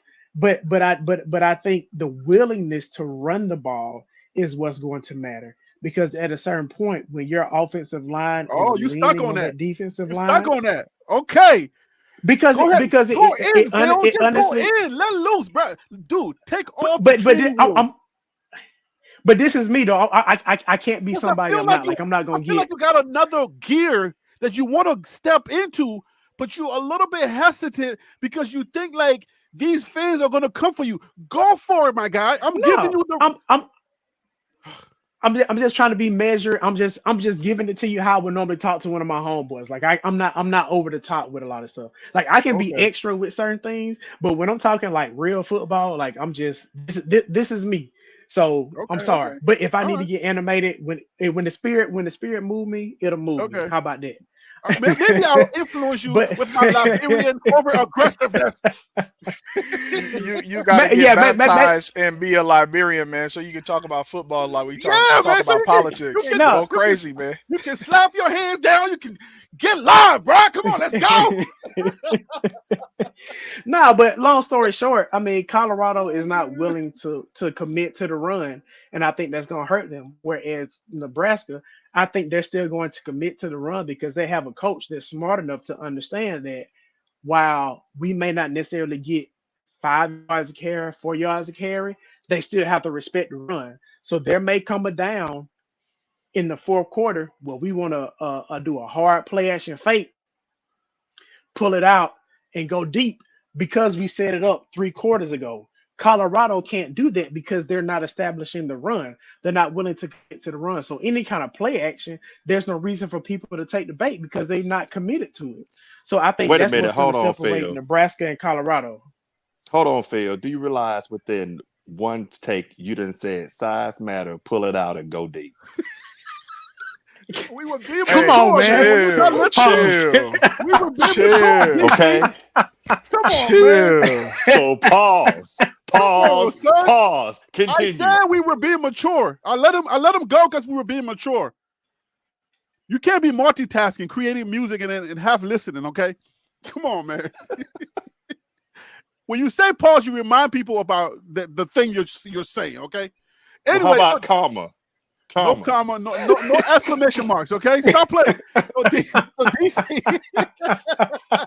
So DC, this is your question. Y'all boys, wow. This is your question, DC. It's on the internet forever too, bro. I Phil, know, man. These wow. videos, YouTube's they got a big old warehouse of anyway hard drives. I'm about to say hard drive. Okay, you know what? Let me just go move on. So listen, Phil doesn't want to go all the way there, right? But is it too soon for us to judge CU on not committing to the run because of what we saw at NDSU, or is Phil right by teetering on the lines of saying Colorado ain't trying to run the ball? So when it comes to Nebraska, they're going to establish the run. And we all know, we've been saying this on TLP Sports Club, that when you establish the run, there are benefits for that. It keeps your defense honest, and it keeps people honest. Your offensive line, I'm screaming tonight like a Baptist preacher, because here we are again. Colorado does not want to commit to the run. What are your thoughts, please? Gosh, man. So here's the thing. If you don't start running, you won't get better at running. And then the teams that you're going to face, some of them are going to be better, like the one you're going up against. They're going to be good against the run. So I guess my hope is that they can develop it, but I will tell you, I'm not dependent upon that. Now, I think Leo made a point. He was talking about the ability. Shedeur is able to throw. One thing about the game, that if you're going to sling it, if you're going to sling the ball down the field, then you also have to do. Here's one of the biggest things we ain't been talking about, and then I'll finish on that one. It's that time of possession. Y'all notice Georgia wouldn't snap the ball till it's under 10 seconds. CU is snapping the ball sometimes at 15, 18, 20. You're going to lose the time of possession. But if you take your time and throw it, because you know Shedeur can improvise. Even if the team gets off schedule, he can get you back on schedule, which is kind of what Leo has been saying a lot about Shedeur. And I get what the reason why, but if you don't establish the running game and you don't manage that time of possession, that is going to get you against some of the other teams. So I'm hoping they can at least run the ball to keep the defense honest, because if they don't, UCLA, you just got people, they ain't even getting down in the 3-point stand. They just teeing off on you. All right, so real quick. All right, so I mean, I appreciate everybody's comments, including Phil's comments about the fact that, you know, the average size across the line only matters if it matches the scheme that you're playing as well. So the scheme that Nebraska plays lends well to having big linemen, and as a result of that, that size difference mattered in that matchup. I think the scheme that Nebraska will play in terms of their run calls will rely heavily on their linemen being able to create holes by just imposing their will on CU's offensive line. I guess that's what I was trying to say, and I think the fact that you kind of helped us understand by giving another example where smaller linemen are advantageous in some schemes, I appreciate that. But I'm just saying, like, apples to apples, they're going to come out with basically the same scheme and try to push us around.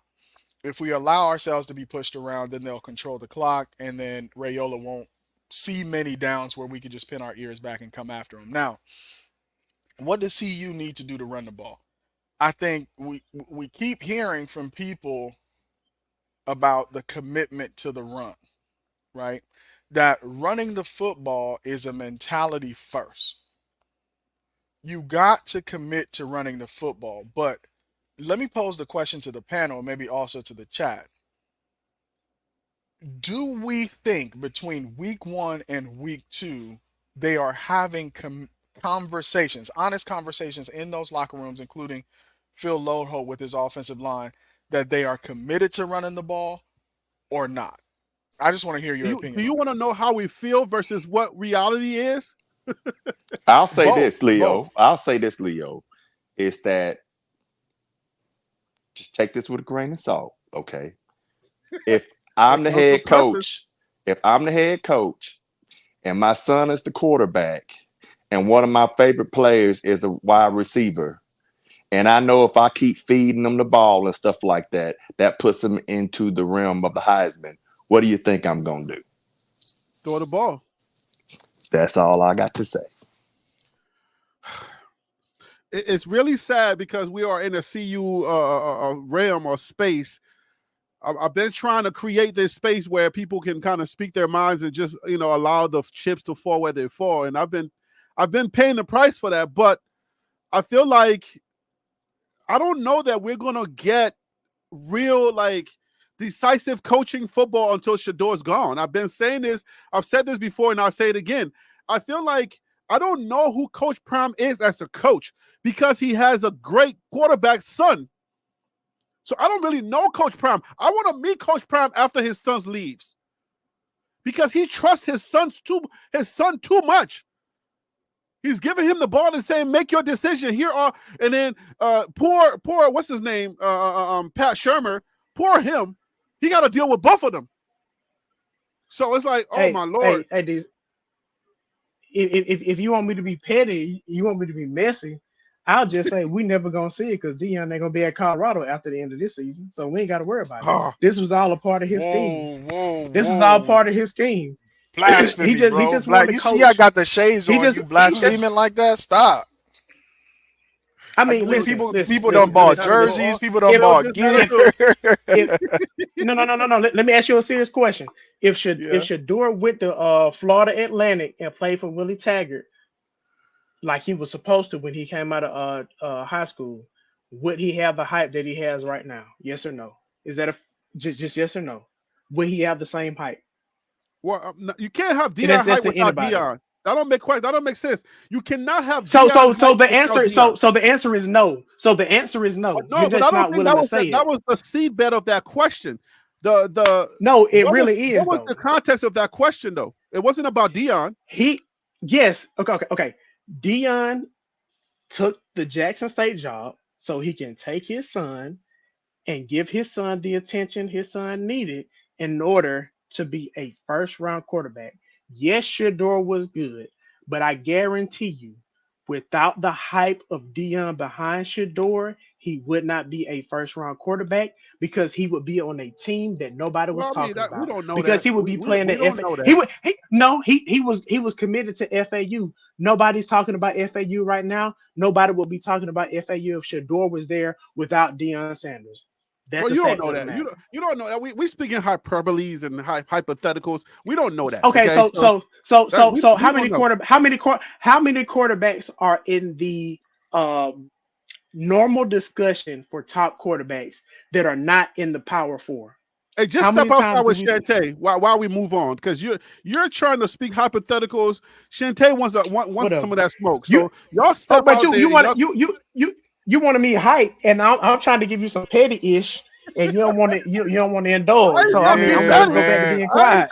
I'm gonna just go back to being quiet. Don't do that. Yeah, don't do that. I ain't said be petty and go outside the lines. I mean, you want to go start a whole nother fight somewhere else. And that man said he started a whole conspiracy theory that he went to Jackson State just to make his son a first-round quarterback. Wow. Okay. On, Phil. Okay. So answer the question. I said answer the question. Let me hear answer a little bit of in your voice. Will Deion Sanders be at Colorado this time next year? Yes or no? Why we even why you want to change? No, just answer. Will you please just answer the question? Why do you want to change the color? We've answered this question 10,000 times already on this same show. Why you want to change the color? So remind me what the answer is. Yes or no? I'm not obliging. I'm not obliging. No. Nope. Oh man, you weak. That's weak sauce, Harry. That is weak.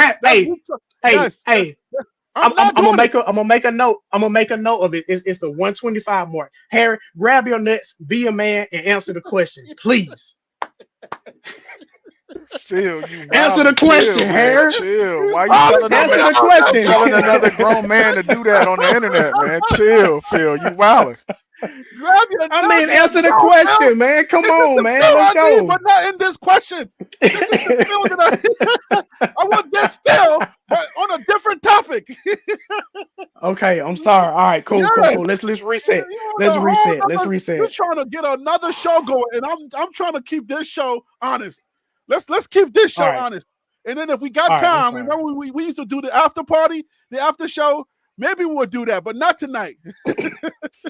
All right, man. Cool. All right. So here. I mean, I'm not an offensive lineman. I don't know offensive lineman thinking. I don't know how offensive linemen, offensive coaches they eat a lot, and they're fat boys that just supposed to block or get people out the way. That's point blank. That's offensive line. There you go. You're welcome. So you have to understand that these, like, Phil Loho is a former NFL player. So is DC. I mean, so is Prime. They got 127 years, bro. Are we going there? Yeah, you gotta. No, I mean, I'm not talking about. Let's not go to the 127 tonight. Let's leave. Yeah, let's not. I-27. I-127. We're gonna leave that interstate alone. Yeah. So all these guys understand that, and we gotta come back to coaching, right? Because I think part of this is a conversation about coaching, not just the players on the field. Well, are we done with the running back? That's what I'm about to talk about right now. So let's finish the run game, and then what imply what the coaching implications are with the run game and everything else. Yeah. So in the run game, the question was, do we think they're committed to running the ball? DC said he's playing daddy ball. It's about Shedeur. Phil said he supported that point, basically saying they don't have the commitment to the run. Here's why I want to differ with them. Okay. I think I'm with them, by the way. I'm with them. Okay, you're with them. So yeah. I said it in preseason that I don't think they were going to run, and then they showed it in the first game. I think Coach Prime is just playing with us. I think he does that thing that he does. He plays with us, try to please the crowd. Like, you see, I run. You see, was there any place to run? And then he does that thing that go ahead. Yeah. So I think here's a couple indications to me that I think that they have a commitment to running the ball, but they just haven't found a commitment to run the ball. I'm going to give you my reasons why. Okay. The running back room emptied out in the spring, and they made that an area of focus. They brought in guys who could actually tote the rock. Bruh, if your running back room empties out, that means you have no commitment to the run, and they're running away from this. What are you talking about? Well, you can see where those running backs are now. I mean, Hankerson, my understanding, I only saw his stat line. You guys correct me if I'm wrong, but of all the running backs that left, I think Hankerson had the best game. So maybe somebody could correct me if I'm wrong. Dylan had 2 touchdowns. I thought he had the best game. I don't think he's a starter, though. I'm not sure. I don't think you have to start. It doesn't matter. Start doesn't matter in college football. If I would trade, I think a lot of the starters would trade 2 touchdowns over starting. I think Dylan's going to be in the rotation at the very least. I was just going to say I think Dylan is going to be in the rotation. So it's good to have 2 touchdowns. As far as Hankerson is concerned, that was the martyr bowl between Georgia State and Georgia Tech up in Atlanta. Um, it is what it is. He's not Hankerson is not gonna get the eyes that he would have got if he stayed in Colorado. So we can kind of take that with a grain of salt. Right. Okay. So fine. Right. I'm just making my point. These are just my opinions. If this was a team that wasn't committed to the run, they wouldn't have gone out and try to restock in that room with people who could run. But maybe where I agree with you guys is they're also looking for running backs who could pass protect because they're a pass first offense. I think the issue with Colorado is they're trying to find their 3 down back that they could have in the game that could run the ball, meaning take a handoff and gain positive yards, that could catch the ball out of the backfield because they need that check down route, and a running back who could pass protect. There are 2 coaches for me that I think need to coach their guys up for Colorado to be able to perform in the run game better. Number one, Flea has to work that room to find that guy who can reliably do those 3 things that could keep a defensive coordinator guessing as to whether or not this is going to be a true run play, whether or not they're going to run a screen, or this is going to be a pass. That's number one. That's a coaching thing. Flea has to give Pat Shurmur somebody that could do those 3 things on a consistent basis. If all you do when I see you sub in Dallin Hayden is that you're about to hand the ball off up the middle, it doesn't matter how good your offensive line is. Well, maybe it does when to a certain extent it does, but it's too predictable. I think they're still trying to find that 3 down back. I'll stop there. I got a couple other points to make, but I think that's a Coach Flea helping identify that guy. Let me just say this real quick, then Phil, go ahead. So I look at indicators. You being a phenomenal businessman, I'm sure, Leo, you make your forecast off future forecasts about your current current data points and what and it's got to have a feel to it. So let's look at this. After the end of the first season, you had the smoke from an SEC school popping off on social media and stuff about the playtime and stuff like that. People dogged them out. Then you turn around and you recruit some 2 people in, and then right before your spring game, you have a mass exodus of running backs. Then you get some new one in. Now you have to look at it that you have now, because 2 or more makes a pattern. So that, and then I'm sorry, at this point, I'm just like the reason why they're struggling with the run is because they're not trying to really run. And now I'll say this and I'll be called a hater. I'm fine with that. But I don't think for a second they're really trying to run a ball. This is about, I'm not saying daddy ball, but there may be some parental guidance ball going on. We'll just say it like ball. that. It ain't data ball. It's son ball. That's what it is. No, well, I'm going to call it parental guidance, parental influence ball. Yes, I'm not going to stand for the slander, man. I'm not going to stand for the slander. Right. I think that is going on. Ball. What the heck? Yes. And I think that you're going to see them come out because think about it. What's going to make that team look good? Hayden running all over the place, or Shedeur and throwing to Travis and to Horn and the Western.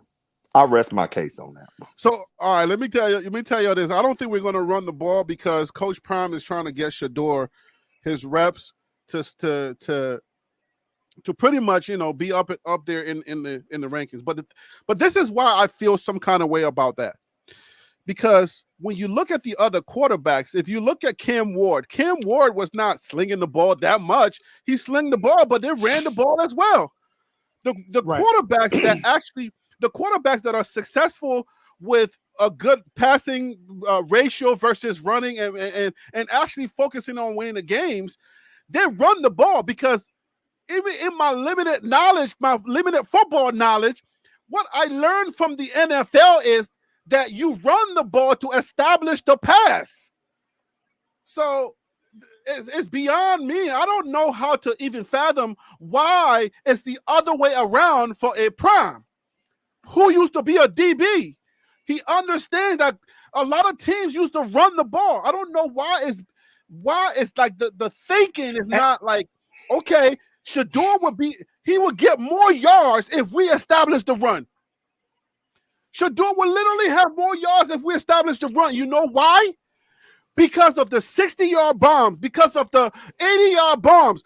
If you look at the bombs that they threw, if I think it was Jimmy Horn, if he stays on his feet, two of those guys, if they stay on their feet, those are yards that you can get. So let me drop a bomb real quick and then continue. Let me drop a bomb. San Diego State ran the ball. Yeah, heavy. Yes, they ran the ball effectively and heavily, even though it was mostly their quarterback. Number 9, we kept screaming, hey, number 9's in the game. Number 9's in the game. We know what they're about to do. They're about to run the ball, and then he gets a first down. Dylan Miller. Talking about Dylan. No, I'm saying San Diego State. NDSU? Well, I'm talking about San Diego State, where Sean Lewis is. They ran the ball. Oh, San Diego State. I thought you were talking about. Go look. I'm sorry. Yes, there's a whole lot of pettiness in what I just said, but I will mute myself. Oh, I see what you just did. I see, y'all boys. I like that. DC. Listen, DC, you gave me credit for being a good businessman. I'm gonna advise y'all to get some liability insurance because y'all gonna get sued for all this slander, man. I love it. Oh, Leo. Hold up. You said San Diego State, right? Oh, hold up. I got to put up their stats. San Diego State. Oh, why did you do that? Why did you do that, DC? Oh, my goodness. No habla English. No habla English. Hey, but listen. If we want to talk about running the ball and establishing the run, why did Colorado come out in 5 wide to start the game? Why do you have the Miller kid, who is, if I'm not mistaken, listed at receiver in the backfield? Why do you have? Listen, Harry, I know how you feel about Charlie. The Colorado. Why you having such a tough time with I'm this? sorry. Because I want to say it. Don't be racist. No. Well, I'm trying not to cuss, and I'm trying not to be racist. Charlie's white, but he's good. Okay. Charlie's white. No, let me not say but. Charlie's white and he's good. Because it's racist when you say Charlie's white, but he's good. No. All jokes aside, Charlie's not that dude. And if Charlie Arfidal is going to be your starting running back for the year, this team ain't gonna make it far. He is not talented, just from a sheer talent standpoint. He is not the most talented running back on that roster. I got pushback. You think he's the most talented roster? You think he's the most talented running back? Because now you're about to step into some doo-doo, and you don't want to do that on this channel because you know how we are. We're very smart on this channel because you are also the same guy that says that this person does not need to be a superstar. He just need to play well. And if right, they draw a place for him that works, then they can actually not work against him. You just made that statement in this video, in this live. I just want that, to but caution yourself. And before we go too deep, let me just point this out because this is important, right? Last year we said we blame Sean Lewis, and we said that he was the one that was responsible for us not running the ball and calling a bunch of pass plays. Sean Lewis's offense with the San Diego State Aztecs, he got 254 total yards rushing.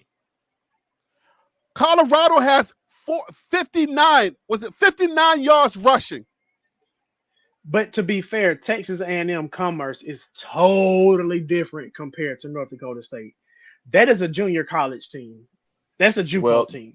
The thing is, they have a pretty balanced attack. It's about the willingness to run the ball because they could have actually aired it out in that air raid, that RPO air raid that Sean Lewis was trying to do with Shedeur. If he wasn't being influenced, right?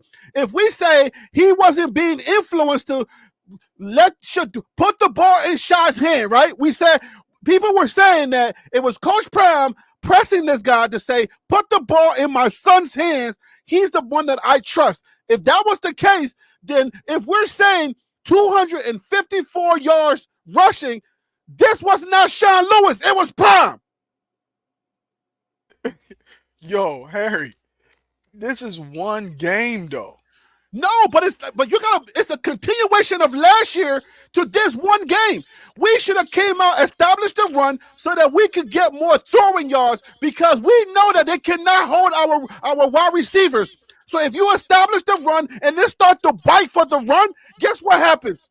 The second they start biting on that run, boom, 80 yards here, boom, 90 yards here because Shedeur is like that. So all we got to do is just establish the run, but it's letting us know they ran one time, and then they abandoned the run because they knew that Shedeur could throw the ball. All right, but let's talk about 254 yards. Y'all don't want to talk about that? No. I want to talk about we gotta get ready for Nebraska. Looking at San Diego State, what they doing over there, that's not gonna help us. Who brought it up? Because I tried. I think DC brought it up, but DC, I will say committing to the run will matter. He in the chat trying to cause dissension, man. No, Surfer Boy know what the hell he talking about, man. Surfer Boy, I like Surfer Boy. Surfer Boy, come on the panel if you can. But he's gonna come on here. He was my very first guest on the channel.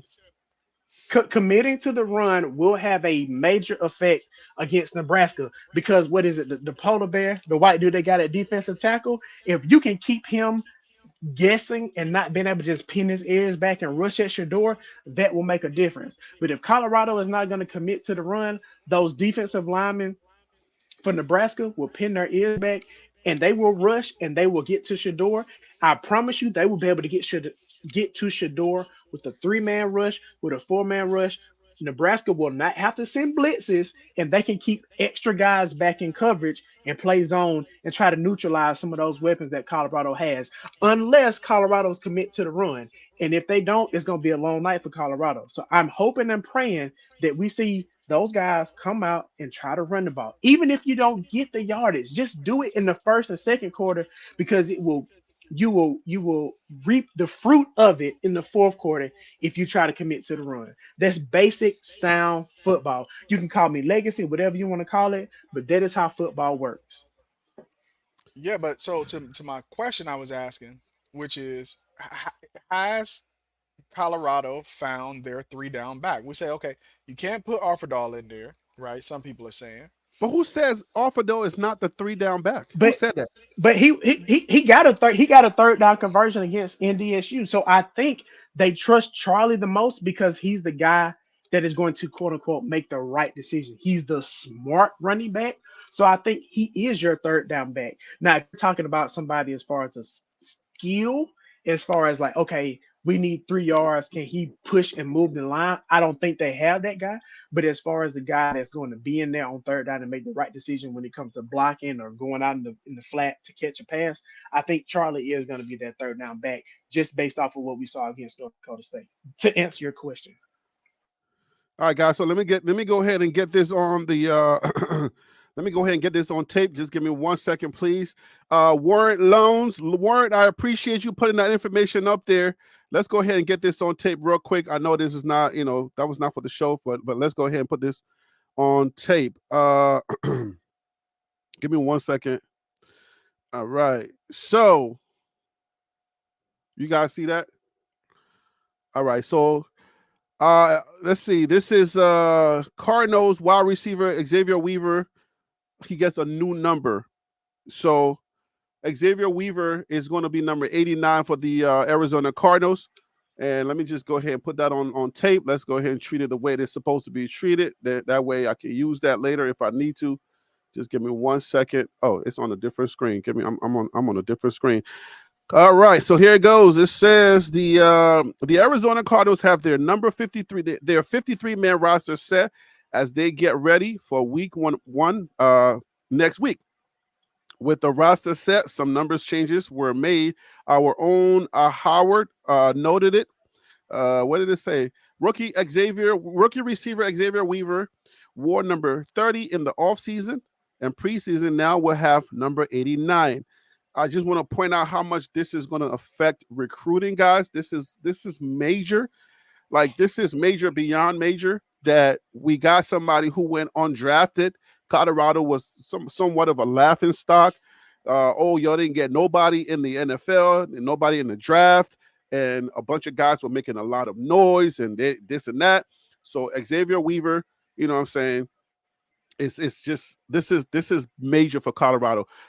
Zay Jones, who begins the season suspended, now has number 17, and he had number 12 in the offseason. Practice squad receiver Dan Chisena or whatever had number 17 in the preseason and now has number 80. Practice squad tight end Bernard, whatever his name is, number 80. He now wears number 47.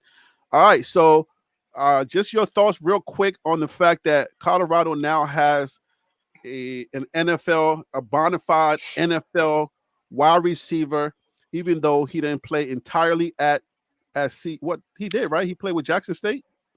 He was at South Florida, Central Florida.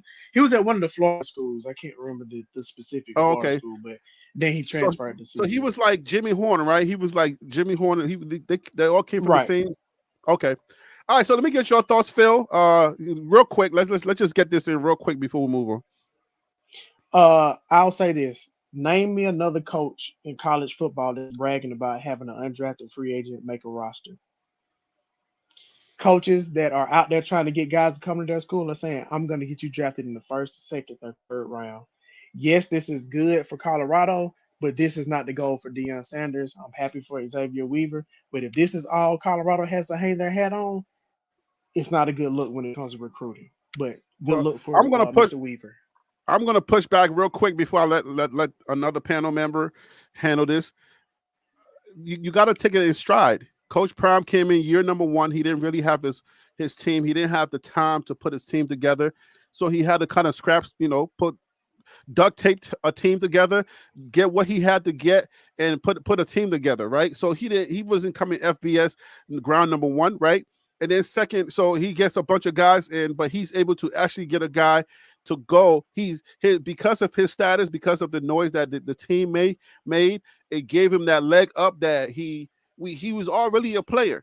So because of the noise that he made, that helped him to get noticed and then go on a team and really prove that he could play. So I think Coach Prime deserves the credit, because if you're going to detract from Coach Prime, then in the end, you should be able to give him the credit, because you can't have it both ways. It can be all the players sucks, nobody, y'all didn't put nobody there. And then when somebody does get there, then we say, oh, who's excited for getting somebody undrafted going there. You can't have it both ways, and that's why I push back on that. But go ahead, DC, what are your thoughts on that?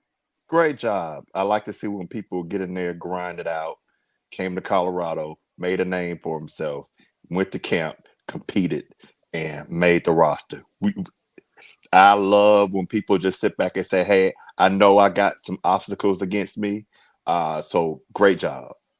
All right. Leo, what are your thoughts on that, please? Yeah. He put his head down, he worked, and he earned himself a spot. Sometimes that's what life is about. I mean, one of the reasons why I support Prime is not all football.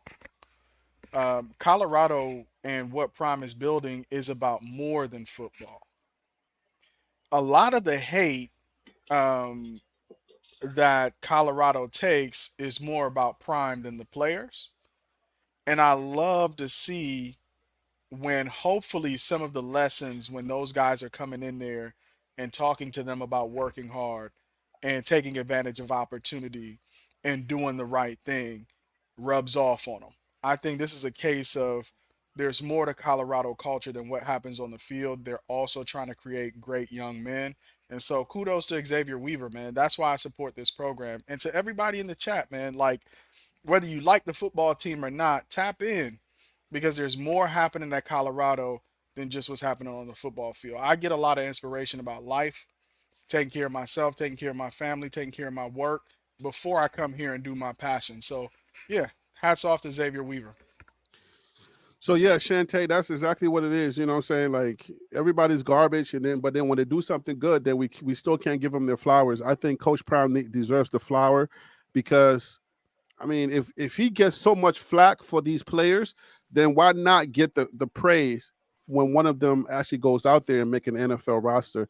And 1989 is when I came to this country and started my journey on in the film industry and becoming who I am today. So 1989, the number 89 is very representative of, something pretty dope. So I like the number 89. I'm going to start doing videos on Arizona. So y'all look forward to that. Well, say, Harry, what made you come back from Zamunda? Zamunda is not where I came from. I'm messing with you, bro.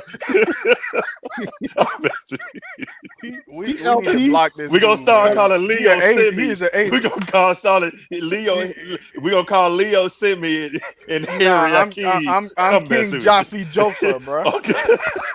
I need my lion joint right here. I'm gonna get a lion. This is why us Africans don't like your African Americans. Leo, you sitting up there coming there. Leo coming there telling the Harry, my son works. My son works. Yeah, bro. Yeah. This is one of the reasons why we don't like y'all. Okay, when y'all say Africans don't like African Americans, this is one of because y'all make fun of us. I didn't deserve that. Stop making fun of me. Anyway, let's go back to football. Okay, listen. So congratulations to Xavier Weaver for making that. I believe, despite of Phil's doom and gloom feeling, or who else is making fun, is so proud of this. Despite that, I think recruiting is going to be effective because now you get every time this guy does anything, it's going to be former Colorado player, Xavier Weaver, right? So it's like Colorado's name is going to be ringing, just like Jackson State. The same thing happened with Jackson State. Ever since Coach Prime left, every time something good happened with Shedeur or any of the other players, Jackson State is always mentioned. And whenever your name is mentioned, it's Googleable. So people go to Google and they start searching. And those searches are good for a lot of things. So believe it or not, there's still a big percentage of players that do not know anything about Colorado. All right. I know it may seem as if. Question? Let me finish this thought and then you can have it. It may seem as if everybody knows Colorado, but I'm just gonna let y'all know there's a lot of players that still don't know about Colorado. So in the NFL players, okay, the NFL fan base, okay, because just like myself, I used to be just a primary NFL guy, no college football, right? So it's a good thing that Zay is now. His name is now going to be ringing every time he catches that ball, and I think he's probably going to be his rookie season is going to be he's going to light it up. All right. So every time they say Xavier Weaver, a former Colorado player, that's going to be really good for recruiting for somebody who's watching on Sundays and not Saturdays. Go ahead, Phil. Now I understand. I understand the context and the question that I'm asking. And Deion has only been coaching. This is his 4th or 5th year coaching at the college level. But my question is three at Jackson State, 2023, and then 2024. Okay, so we'll say this. Okay, so this is his 5th year. Can any of you name a player he's recruited from high school and developed and got him into the NFL? And I'm willing to admit, wait. I'm willing to admit that he's only coached for 4 years, so he doesn't have the longevity to do that. But can anybody name a player as an example of Deion developing high school talent, getting them to the NFL? Can you name one? His son is coming. Okay, so Shedeur is one. Travis is the second. Why are we going down this line? So what are we feeding right now? Because I'm trying to show, or I'm trying to establish whether or not Deion can develop high school talent and get them in the NFL. We've seen Dabo do it. We've seen James Franklin do it. We've seen Dan Lanning do it. How long have they been coaching Riley do Coach it? Exactly. But I also prefaced it by saying I understand that Deion's only been coaching for 4 years. So if that's your preface, then if that is the prerequisite, then why even continue? Because you killed the argument right there with the preface. I got to address Shantae because she always be giving me crap in the chat. Shiloh was not recruited out of high school. He went to South Carolina, so he don't count. And Shiloh is not going to get drafted anyway. Nobody cares about him. Shilow is it's his son, bro. Garbage. Shiloh might as well be a white defensive back because he just puts in a lot of Slander, bro. effort. He puts in a lot of dirty hits. That's all he's good for. He is not going to. He's not going to make it in the NFL. You can take that to the bank. It is 1 hour and 54 minutes. We can mark this if we need to. Shiloh will not make it in the NFL. He's not after this Nebraska game. You better come back hat in hand, begging to get on the panel. Phil, you are. I will come on here butt naked if I got to and apologize if Nebraska loses to Colorado. Chill. No, this is what Harry wanted. This is what he asked for. I created this monster, but I feel like I created a reverse monster. I want you to have this energy, but keep it within the context of the show. Like you're stepping outside. Okay. Ted keeps trying to get you to step outside all night, but you are stepping outside the confines of the show.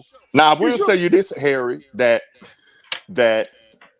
I give it to Colorado. I will just sit back and say you have a situation where like Jalen Hurts was at Bama all those years, and he goes to Oklahoma, and Oklahoma wants to claim that they made him. And so that's been a big battle between Bama fans and Oklahoma fans because they want to claim him for 1 year, even though he was at Bama. But I have to give credit to Prime because he recruited him. He got him to come in and sign. And he got him and he put him in a position to where he could at least be seen to go to a camp. So I can't hate on that. The question is, DC, you getting soft. You getting soft, DC. I don't like this. I don't like this. You're drinking the Colorado Kool-Aid, DC. I don't like it. No. I would defend DC it's on this buffalo one. Milk. Listen, buffalo milk. Come on, y'all are tripping. Listen, this is a PG-13 show, okay? Listen, let's be frank. If he stays where he was at, let's say it was at UTEP or one of those other schools, right? If he stayed there, let's be frank, be truthful. Do you think he gets to the NFL? I think it's still possible. I think he was already, from my understanding, he was already a guy that was getting attention. I just think he got more attention going to Colorado. So is it possible? That's the reason why you got to give the credit to Prime, because there's a lot of lower level players that are really good, but their trajectory to the NFL through the combine or even getting an invitation, that usually is clipped because it's bureaucracy. It's a lot of bureaucracy that goes on. So Prime knows how to play this game. So when you come to Prime, and this is for the recruiter, this is for all the young people that are out there listening and all the parents, the thing about Prime is that he can put you in position, because it was one of the channels, TS4 or something like that made a video. I usually make these videos. I usually would say where they at now. I kind of introduced that concept of where they at now. People were hating on me, but now everybody does it. But I think it was T4S or TS4 channel that did a video, and he was talking about all the players that, they're where they are on the depth chart, and if it was better for them to stay at Colorado and whatnot. So you look at Alton McCaskill. I think he's third string. Dylan Edwards is third string. I think a lot of the Cormani McLean did not even see the field. Like, he saw the field, but that was in warm-ups. So yeah. You petty for that. Ooh, you petty for that. I'm just saying. So a lot of the players that left Coach Prime, either their production wasn't up to where it should have been, and it just seemed to a lot of us who keep track of this stuff, it feels like they get more shine with Prime, because Prime will put them in position to shine, and he will give them more of an opportunity. You go to other places, and I even looked up Juwan Johnson, who decommitted from CU. He's like, was he third string? I think he's either third string or something, but he's not even seeing. He won't see the field until like maybe year number 2 or 3. So. But anyway, who's to say that wouldn't happen at Colorado though? But that's the thing. We know that we know that these guys get opportunities with Prime. Cormani McLean got on the field, even though it wasn't the best situation for him. But I'm telling you, he got on the field. He got that experience, that much needed experience. And I promise you, if he would have stayed at Colorado, he probably would have been still playing, maybe not starting, but he would have played. So that's what I'm saying. Like you need a couple of things to work for you. No, you need to have shine. I got a question. People need People need to see you. People need to see and hear your name. That's one thing that has to work for you when it comes to how this whole media game works and how you being drafted and stuff like that. People need to see you. And then I always say on this channel, anything good you do here is elevated over what you do good at another team. So you can score 2 touchdowns. If Dylan Edwards scores 2 touchdowns with Colorado, it's all over the news as opposed to being hidden in the media or being hidden in the statistics, right? Everybody would be doing a video on Dylan Edwards having 2 touchdowns in his opener with the new team. So it's like, if you think about it, it's better with Prime. I guarantee you it's better with Prime, because who talked about Dylan Edwards scoring 2 touchdowns? Exactly. Nobody. It really doesn't matter. It's the first game of the season against a team they're gonna blow out. But but when he did it with TCU, everything he did with TCU was heightened. Everybody, he blew up. I get you that. Blew up with Prime. I give you that. So this is not a got you question, but this is just an honest question. With Colorado being so transfer heavy and trying to bring guys in to make a name for themselves, how do you think Colorado is going to manage those seniors that are transferring in that don't get their starting time, i.e. the green kid that played linebacker that you were heavy on, Harry? He didn't see the field. He wasn't on the 2 deep. So, like, how do you think Colorado is going to handle? Okay. So Nakar Hill Green. Oh yeah, he was on there. He was balling. Right. But my overall point is, how do you think Colorado is going to handle the guys that are coming in for their last chance that don't get on the field? Like, how are they going to maneuver that situation? Well, I think it's up to the player. It ain't up to Prime. Prime lets you know if you play, if you ball out, I'm gonna put you in. But I'm not just gonna. I'm not babysitting nobody. This is not babysitting time. This is about football. So it's like any other team. I don't care that you're a senior. If you're a senior and you're not showing what I need to see, I'm not gonna put you in the game just because I feel like you came to me for a favor and I need to coddle you. Who cares? Like, you're a senior. But ball out. That's it. That's what it boils down to. That answer. I like that answer. I ain't got no pushback. I love that answer, Harry. There's a couple things going on here, and I think everybody makes valid points. Everybody can choose to be a fan of the way Deion does things or not, but I think there's a couple things going on here. We will see the goalposts get moved after this game. All of a sudden, after Nebraska, oh yeah, all of a sudden after we win, which I'm calling right now, it's gonna be Nebraska was not as good. It won't be that Colorado is now starting to play up to their potential. Let's talk about that, because I think Deion, you're trying to preempt the talking point. You already see it, because now Phil is saying, well, Shiloh went to South Carolina first before coming, so if he gets drafted, that 1 year of South Carolina negates Jackson State and 2 years of Colorado, because he was trolling. Phil is trolling tonight. He's not. But he's also not going to get drafted. He's not getting drafted. Fine. What I'm saying is, what do you think the explanation will be when we're doing the post game on this panel after Colorado beats Nebraska? It's probably going to be, well, he's a freshman QB. They weren't as good as they thought. But Colorado definitely have 15 of these problems. So look at all these problems that Colorado has, and oh, by the way, they're gonna lose the next game. Because what I'm finding in these conversations is like the goalposts for Colorado. They could play a perfect game. They'll be like, the jersey colors didn't match NCAA regulations. Deion Sanders is the worst coach, and he can't even follow NCAA jersey regulations. It's gonna be something.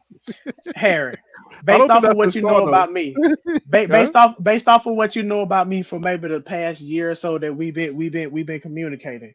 Yeah. Am I gonna try to give the excuse to Nebraska, or am I gonna call it like how the game plays out? Nah, you Because DC, normally, y'all not gonna do that. I think y'all are pretty solid. That's why y'all always here. So I Oh, think y'all. I mean, But see, Leo, speak of goalpost. You mean the goalposter? Sean Lewis wouldn't run. Balance attack of San Diego State, or the take to a point of after the first TCU win. You don't believe now? 3 games, and then you go 4-8. Only be Arizona State right. after that. Hey, That's what I'm saying. It hey, goes listen. both ways, I'm about Leo. to get these boys this right here. Hey, And Hold here, on, man. only in my listen to last statement, then I'm gonna shut up. And then I'm gonna tell you, but here's what's gonna happen.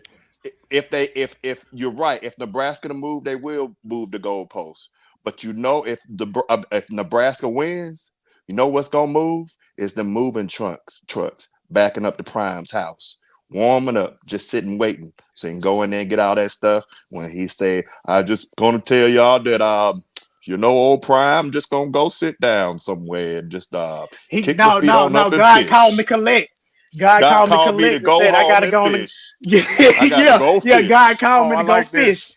I I'm like this. official man. I'm official man, so I gotta I, go out to my lake. I like this. Hey, Harry B, earlier Yeah. you pulled up the Nebraska schedule. Let's go ahead and pull up them ticket prices. All right.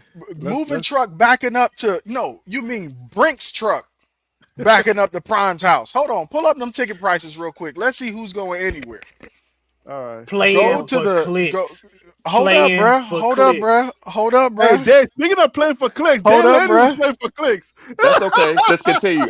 Let's continue, Dan Lanning, Leo. Just Dan Lanning continue. was playing for clicks. Okay. Just continue, Pull Leo. up Oh, them here you ticket go. prices, man. You see, listen, now we getting, yeah. That's a Brinks truck. Pull up that Brinks truck. Hey, Ain't no moving truck pulling Them up when the Brinks truck is just pulling out the driveway. Are you kidding me? You lose that game, I'm gonna tell you they're gonna hey, have conversations. there's a 3% of tickets left. There's 3% of tickets left for this game. The ticket prices right now, it might be because the Ohio State game is not as close. So maybe the Ohio State game prices will go up. I saw on 3 they were predicting that Nebraska is going to be 7-0 by the time they play Ohio State. So maybe the ticket prices might be higher. But look at them. Listen, he's not going anywhere. This is year 2 and he's playing Nebraska. All of this hype around Nebraska is based on the fact that they beat UTEP and Colorado underperformed against NDSU. There's nothing else about that roster or about that team that tells me these are the world beaters that Colorado needs to be shook to face. Yes, we need to respect them. We need to show up and deal with the issues that we had in game 1. But I'm not in the least not confident that we're going to walk away with the win in this game. And it's not because I'm drinking a Kool-Aid. It's because we have the talent. We just need the coaching to step up, and we need the play in certain What areas to be happens if the improved coaching over don't North step Dakota. up? What happens if the coaching don't step up? And there's no We will indication find that out the on coaching is Saturday. stepping up. The coaching always seems like they don't want to step up. They're making these guys talent play the game.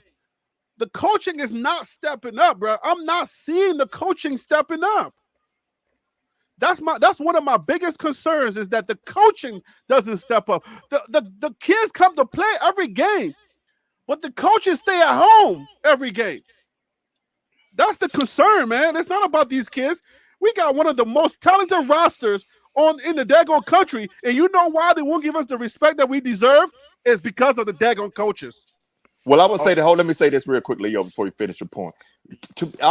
In all fairness, all teams move the goalposts. Think about it. Y'all was saying NDSU, we gonna see you by 60. Some people see you by 45. And that we're gonna dominate them. And then when you sit back and saw the game, oh, well, they the Alabama of FCS. So all that happens. So I'm not mad at that. Not understanding. Again, I do think I would tell you, Leo, yeah, it's going to be moved because that's unfortunately how it goes. The Fans media are is going to fickle. do that. College football is fickle. Think about it. They were talking garbage about Nick Saban after that Texas loss, and then Saban did great. And there's like, Saban's back. Nick Saban said, nope, I'm out. It's crazy. That's how football goes. Yeah, bro. There's nothing about Nebraska that tells me, oh man, we need to be shook. There's nothing that they showed me But against UTEP what that indicator are we has me getting thinking we that should be CU need shook. to be shook though? Nah, a lot of people talking like we should be shook. They got predictions out right now that has Nebraska by 7.5 points. Right? I don't see any reason why Colorado going into Lincoln needs to be shook of what I saw against UTEP. They just They played shouldn't be shook. they played fundamentally sound football, and we didn't in spots on Thursday. We need to play fundamentally sound football. To Harry B's point, he's been making this entire time. The only thing you can say about Nebraska is that they're well coached and they play fundamentally sound football. Yes. There are no weapons on that field. There are no weapons on that field. You'd be like, man. Now listen. that is a bridge too far. They do have weapons. They may not have a Shedeur and a Travis, but they have weapons that can beat you. But I agree, you shouldn't be shook. Whoa. Time out. Name a weapon that can beat us outright. Hands down, that can beat us. Name a weapon. He just said they didn't have one. He said they have weapons. He's not saying that they are the greatest thing since sliced bread, but he said they have weapons. No, DC changed the color of what he just said. The weapons that they got weapons that can beat us. Who can beat us? They have weapons that the QB play can beat you. The QB play cannot beat us. Let me tell y'all something. We can beat ourselves with the QB play. Let me cook you real quick. DC, I'll let you cook me. DC, I'll let you cook me. Okay, DC, hold up. Time out. DC, time out. Let me just lay this out. I'm going to use you against you. You can't use me against me because I'm going to slice and dice you. Go ahead. No. I'm going to use you and Phil against both of y'all. Remember what y'all said about they don't need to have a superstar quarterback or they don't need to have superstars. They just need to have decent players or players that know how to play and just do the right things, and then the coaches are going to put them in position to win. With that being said, I can give you that. I don't think they have weapons that can beat us like a Travis Hunter or a Shedeur. If the coaches suck and they're not making the right calls, when we say weapons that can beat you, we mean that the coaches, even if the coaches make mistakes, the weapons, the individual weapons can beat you if they play their game. Nebraska has none of those. Nobody on Nebraska team can beat us hands down with mistakes. If they don't play Nebraska football and Matt Rule calls that game like he called with UTEP, there's no way on the God's green earth that Nebraska can play us on a talent for talent and beat us on any level. They don't have that. That's not true. That's not true at all. Okay, now I'll let you cook. Go ahead. Right. So first of all, their offensive and defensive line is better than Colorado's. That is a fact. Second, they had a receiver, Isaiah Neyor, that had 120 yards, 6 receptions, 120 yards. Believe it or not, y'all keep talking this crap about freshman QBs, but Tua was a freshman QB. You forget there are freshman QBs that do good. Fafita was a QB last year as a freshman, and dude came in and almost beat Washington. So you have to stop saying these kids can't beat you. They can. Now, does Colorado have some? Do you understand the elements I just laid out? I understand the elements, but what it is you're not using the elements I just gave you. Oh, let me finish. Continue to. I use the elements. You're not using the elements. You're saying the team ball can play us. I said individuals. You're just what you're describing, and you're Raiola can beat you. You're trying to cook me with the team, and I'm telling you, Raiola can beat you. Who can Raiola can beat you. Raiola can beat you. I just named you another DC, one. are you smoking something? DC, you a Christian man, and you don't drink or smoke. What the heck are you talking about? They got a receiver that got 121 yards off of 6. Raiola could not beat us by himself. Raiola has to be coached to beat us. I just named 2 people. No, you didn't. You didn't name anybody. All you did was just throw our names. I'm talking about people I just named you the stats. Beat us on their own reconnaissance. Yes, there are teams. You're not naming nobody. You just ain't accepting beat us hands down. That's a lie. You got beat a whole bunch of times last year, and this team can beat you. Nobody that can beat us by themselves. Raiola can beat you. Raiola cannot beat us by himself. Okay.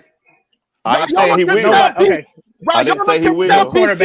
No quarterback can beat. Okay, to your point, Harry, I'll agree. No quarterback by themselves can beat you. It takes a team to No, win the no, game. no, no, Yes. no. You're changing. You're doing that thing. Don't do that thing, Phil. You I'm just said not no doing it. You just quarterback. said no quarterback can beat us by themselves, and I No, agree. I did It takes not. a We're team to talking beat Nebraska. Colorado. I even have them on your screen for you to see, all in red. The N is in red, and it's not the other N word. Okay. It's So the let's put good N word. it. I didn't Dylan say Raiola any cannot beat quarterback. Dylan. You just inserted that. Dylan Raiola can't beat Colorado by himself. No No, way. but But I promise you. Shedeur can But beat Nebraska by himself.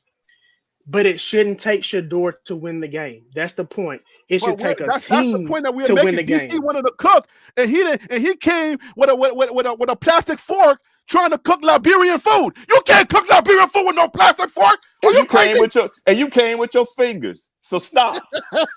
That boy Stop. wildin'. Hey, listen. I am respectfully asking Colorado to put hands and feet on Nebraska. You gonna say Listen, I killed my I'm fingers? talking That was directly rude. to Boulder. When you played like you played against NDSU, this is what you get, and you deserve it. That's right. But When you play like you play against NDSU, the chat that I'm looking at right now is what you get. We need to put hands and feet on Nebraska this weekend. so look, they're I capable. don't want a 3-point win. I want hands and feet so we Listen, could calm this conversation back down listen, and Colorado. talk about football. Hey, Because Leo. this is unbelievable to me. Listen, your channel name is Common Sense, right? Let's treat this conversation like your channel, the title of your channel, Common Sense Buff. The common sense is for Colorado to go in there, establish the run, and make sure that they play sound football, traditional, just blue blood. I don't know if you want to call it blue blood, just traditional football. Go in there, call a good game. Make sure whatever the defense is giving you, make sure you counter that. And if they give you something different, counter that. Just keep countering until the game is over. That makes sense. That's common sense when it comes to how football is played, right? And anybody will tell you that. All of the football enthusiasts and all of the people who know the game, even when I started the show off with Joe Klatt, they're telling you need to do the very basic things well, and then mix in there some trickery and surprises. But we need to stick to the basics when it comes to football. But something about Colorado is that their DNA is not made up of common sense common sense football. Colorado does not play common sense football. All the way from last year to now, they still haven't showed us that they can just play common sense football. So that's why a lot of us are in the chat and on this panel are saying, hey, you can't blame us if they're not playing common sense football. We're looking for common sense football. Why is the defense showing up and playing man when you see them doing all kinds of things on the offense and they're staying man? I tell you right now, if they put Travis Hunter in a one-on-one position and thinking that he's Dion, I keep telling y'all, this game would be over before the halftime is over. I'm telling you, because Dylan Raiola is not he's a good quarterback. He's not a Shedeur, but he does what he needs to do to win the football game. He can make the right throws. He knows how to put it behind the receiver if it needs to. He knows how to thread the ball in the right direction. He knows how to play the game of football. I'm telling you, if Colorado does not show up ready to play and that defense try to play from behind, it'll be too late. The offense will score 100 points and it won't matter. All right. So I don't know if Phil or DC, you want to go first or you want me to respond? I want to hear Leo cook. Go for it, bro. All right. Phil, you agree with that? Yeah, I'm listening, man. What you got? Okay. All right. You bring up a good point, right? But here's where I think a lot of people are underestimating. And for the most part, I think, Colorado made this statement at the start of the season, like we are everybody's Super Bowl. everybody shows up with the intention to beat Colorado because they really want to rub it in our face. I think what Colorado has to prove in this game, and the sense that I get from watching well-off videos, for that defense to show up and play that like they need to play this weekend, they need to be pissed off. And frankly, the common sense is cool when you ain't pissed off. We need them to go into Lincoln, Nebraska with a chip on their shoulder. All those edge rushers, there shouldn't be a quarter. Game. It's a rivalry game. If you don't have that, then it's like, what's the point? So basically, you no. That rivalry is legacy. That's legacy. You can't talk about rivalries no more. Let Leo continue to cook. So basically, you saying they need to go in and play Nebraska like it's their Super Bowl. Continue. That's exactly the direction that I'm going in. So instead of feeling like you are everybody's Super Bowl, this weekend right here, it's your Super Bowl. Because the slander that's going to come if they lose this game, it's going to be overwhelming. They need to go into if they're not picking up Dylan Raiola off of the grass twice every quarter, they're not playing like they need to play.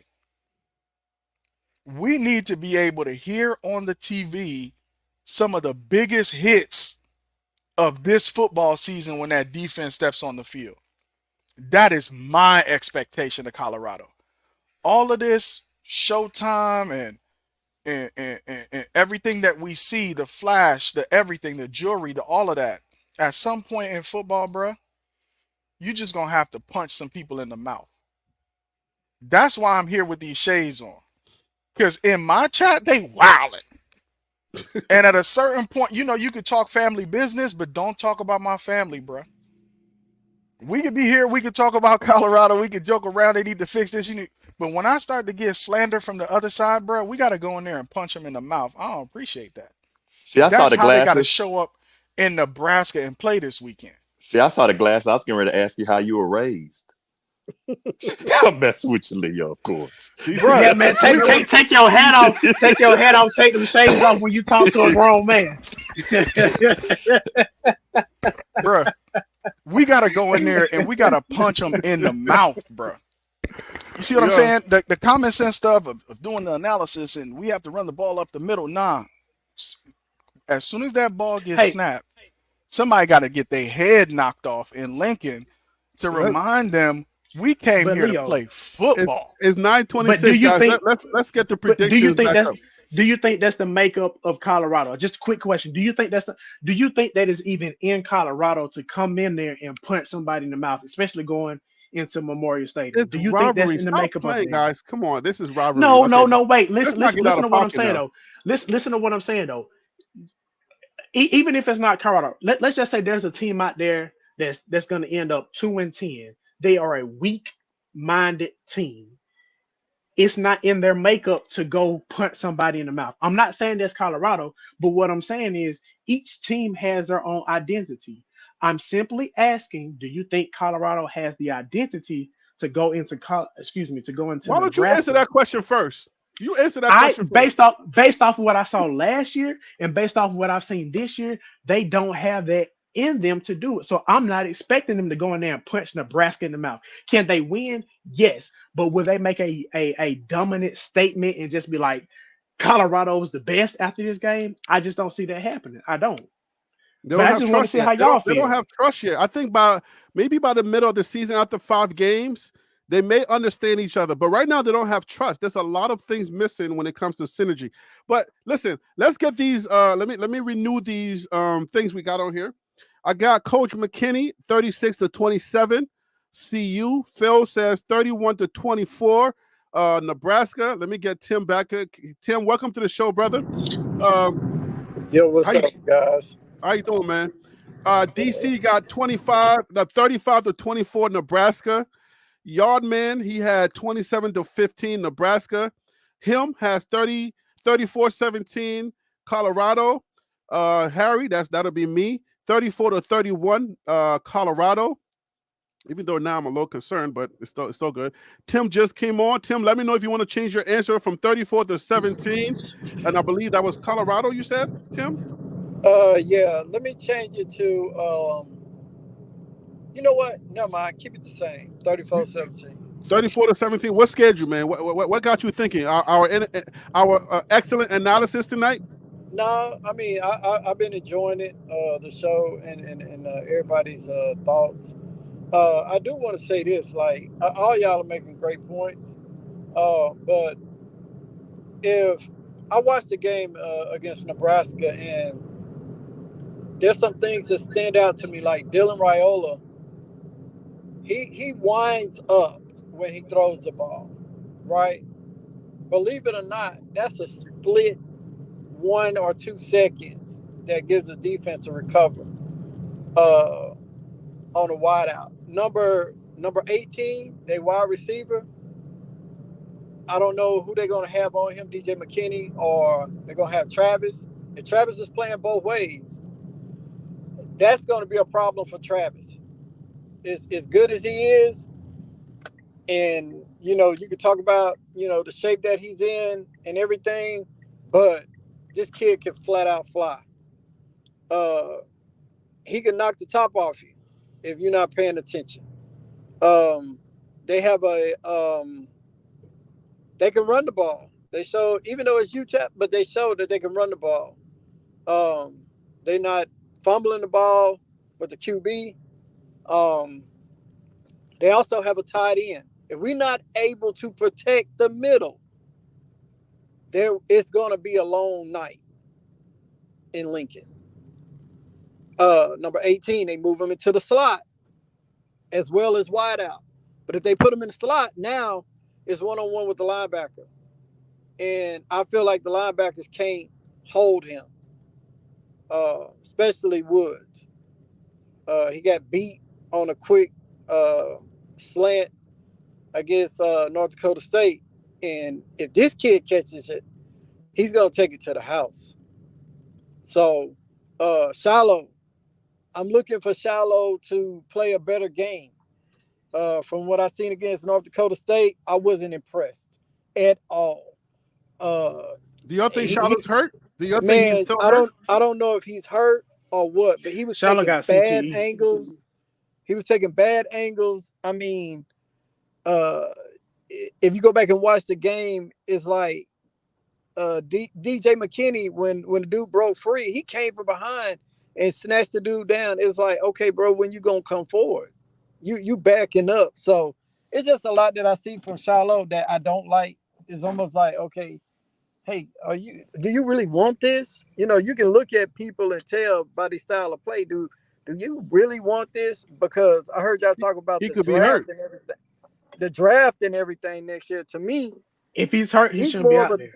He's more of a third rounder. And I said the same thing, Phil, but that comes down to the coaches. Well, it comes down to draft stock and at least having him out there so that he can finish off strong.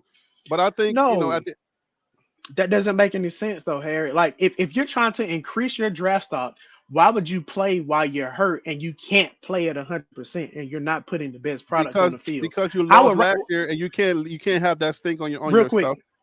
Real quick, I would rather him sit out the first 3 games of the season and get healthy and come back and be 100% than put a piss poor performance on the field.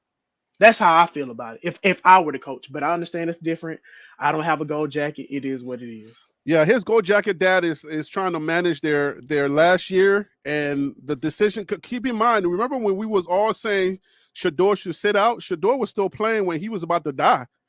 And it wasn't until we put pressure on that. It was like, look, get the kid out of this game. Like, it's not even worth it anymore. We were all already out of contention. Shedeur's out there going to the locker room, getting shots and still playing. And I'm like, what are we playing for? Your son is good. Like, we don't care anymore.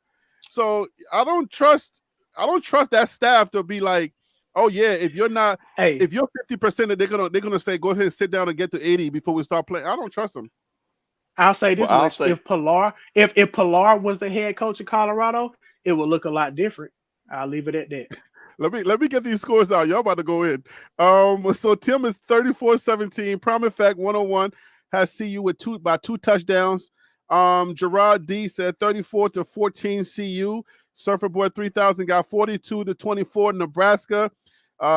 J Wade Trucking just says 17-13 CU.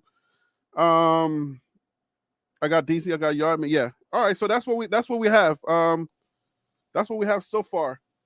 I'll say this though. I think Colorado, and Leo is right. Colorado has weapons. Terry, you're right. They have weapons. There's no question about it. Colorado has weapons that are explosive, that can absolutely take over again. And that magic might be there in Nebraska that night. But my prediction is I think this Nebraska starts off playing over the loudspeaker, "How Do You Want It" by Tupac. And at the end, it's Jermaine Jackson, "Don't Take It Personal." Boy, the slander. These guys coming up with one-liners and punchlines. I know. Hold on, man. Hold on, man. Go ahead, Phil, because I know you got another one. No, too. I just want to. No. I ain't trying to pop off. I want to make a statement, and I hope that everybody can agree with this statement. This will be the largest crowd that Deion Sanders has coached against in his coaching career. When he went to Oregon, they didn't have 90,000 like they're gonna have against Nebraska. This is going to be the largest home field advantage that he's had to go against as a head coach. I would like to see how he handles that. That is my only statement. I'm not saying he's going to do bad. I'm not saying he's going to do good. I just want to see how he handles it, because this is quote unquote big time football. This is what it's all about.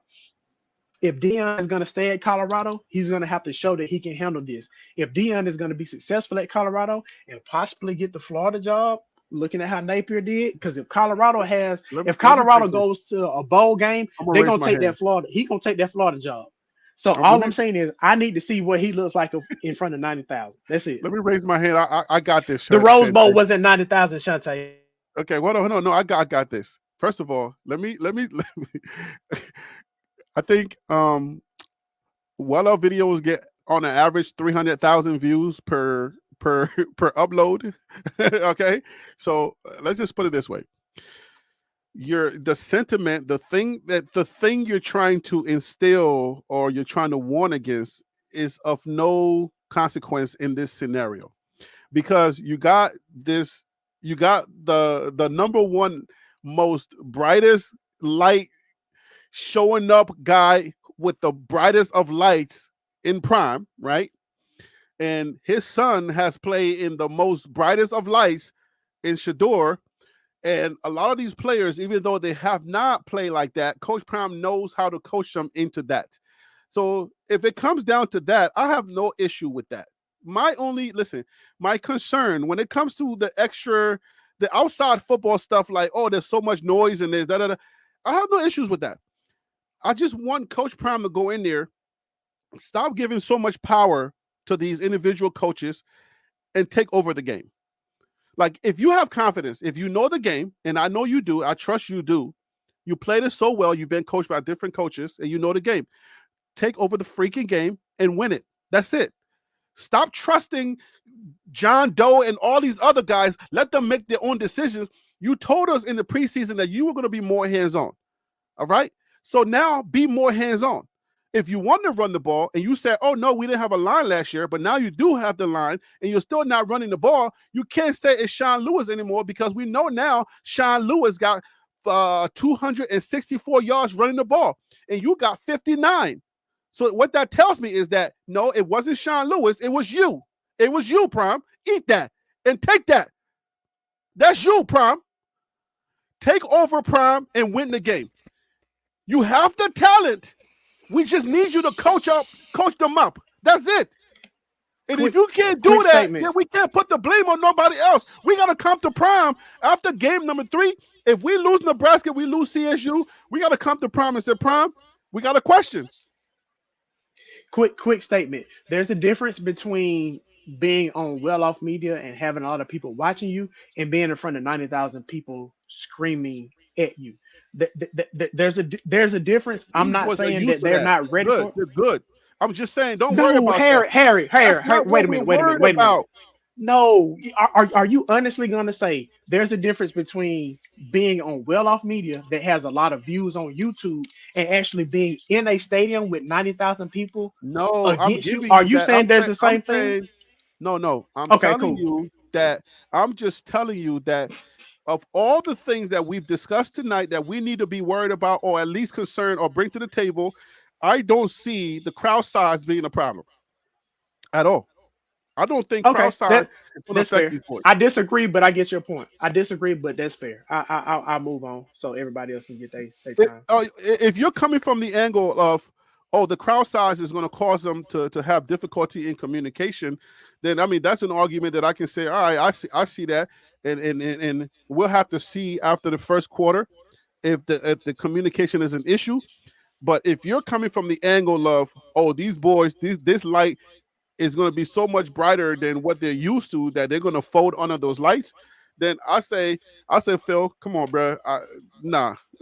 No, Like, I'm speaking from a pure football standpoint. I'm not talking about like the whole we on well off media. I'm talking about it's just hard playing an away game in front of 90,000 people. Like I don't hard feel from what like that standpoint? statement is crazy. Communication or being afraid? Yeah.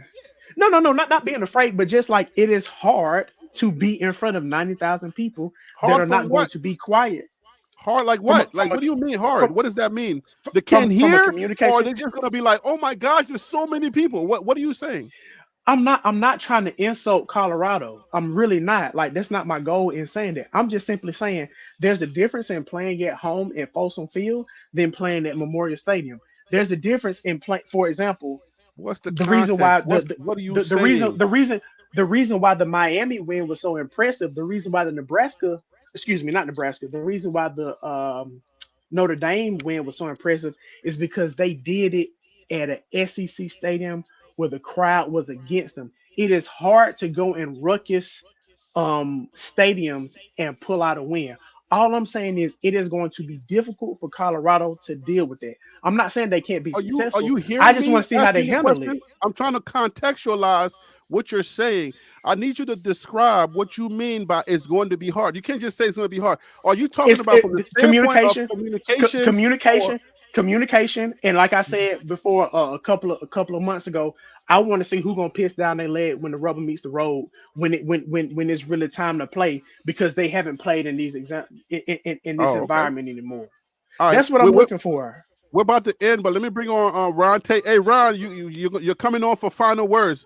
So I guess you kind of let me go ahead and get your statement off. You know, you heard something. What are your thoughts right now before we kind of close out here? Well, I sent my message in to get on earlier. Then a family member called. I had to handle a family issue.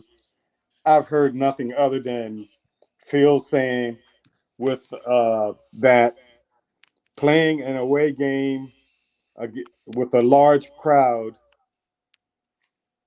and I don't know what the point he was making, because that's you play in away games, and sometimes you play with large crowds every year. I mean, it's part of It's gonna be sports. so noisy. We're gonna fold like little like Chinese laundry. Like, oh my God, that's too loud. No, that's that's that's not the way it is on the football field. It really isn't. It may mess up some communication or something like that, but emotionally, players are generally ready, and I would assume that the players going into Nebraska, understanding, rivalry games, and I'm sure with most of those guys having to have FBS and FCS experience, that they've been in that situation before prior to coming to CU. So that experience is going to help them a great deal. And also what they've learned from, I mean, I would look forward to it. It's a rivalry game. Yeah, I think the players that get energized when people are screaming so much. I think it helps the players, not hurt them. I think it really going to help it's going to hurt the coaching staff from the standpoint of trying to make sure they get the right calls in and stuff like that. But from a player standpoint, I think those dudes are going to be like, because anything they do, they got more people watching. So, hey, Ron, let me get your score prediction. I don't think we got it last time. The Nebraska, Colorado score prediction? Yes. 38-24. 38-24. Who you got? Are you kidding me? Are you drinking? hey. We got a couple of people saying that. 38-24. Colorado. CU. All right. Hey, chat, we about to close out, but we need to get, if you haven't given us your score prediction, and Mike, you ain't been here. I need to know your score prediction. Let me see. Do I have KMS on here? KMS, I need your score prediction. I'm not sure you got me either, Harry. Oh, I don't have you? Comments? Oh, what's your score prediction? Whatever he say, he gonna be wrong. 35-21. Listen, man. Listen. Who you got, Nebraska or CU?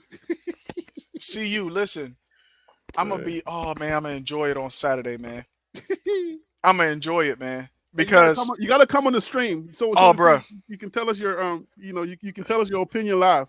Listen, I'm supposed to be on a date on Saturday. I'm going to use the Harry B strategy of it's going to help the channel.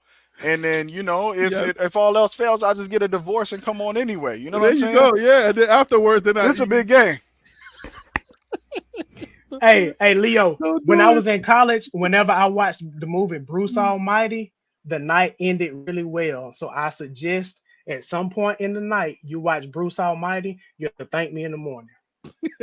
Hey, man, I appreciate that. I don't know if I should take your advice because a lot of your advice tonight has been anti. You know what I'm saying? But I'll take that advice, man. I ain't gonna lie to you about some kitty cat. So just trust me. Bruh, Phil, you wildin', man. I know Phil be on. Harry made a sexual reference to start off the show earlier. So like I'm just following along. Yeah, no, there was some innuendo. I'll put it that way. There was some innuendo, Harry. No, I didn't. But it's all good. Somebody else. No, you said we gonna. No, you said we're gonna be mature tonight. You said we're gonna take our time. You said we're gonna take our time. We're gonna go slow. You know what I'm saying? Like it was kind of like, you know what I'm saying? Like we kind of had some innuendo in there. Go back and listen to it. Around the 30-minute mark. I said we're gonna take it slow tonight. We're gonna okay. That's what you're talking about? Come on. I'm just saying. I'm just saying. All right, so I got CSB 35-21 Colorado. Ron Tate is 38-24 Colorado. Viral 30 is 35-23 Colorado. Mike is 43-28 Colorado. KMS is 20-27 Colorado. So a lot of people are feeling Colorado. Yeah. So okay, so that's how we have it. So hopefully Colorado makes the right changes and does the right things.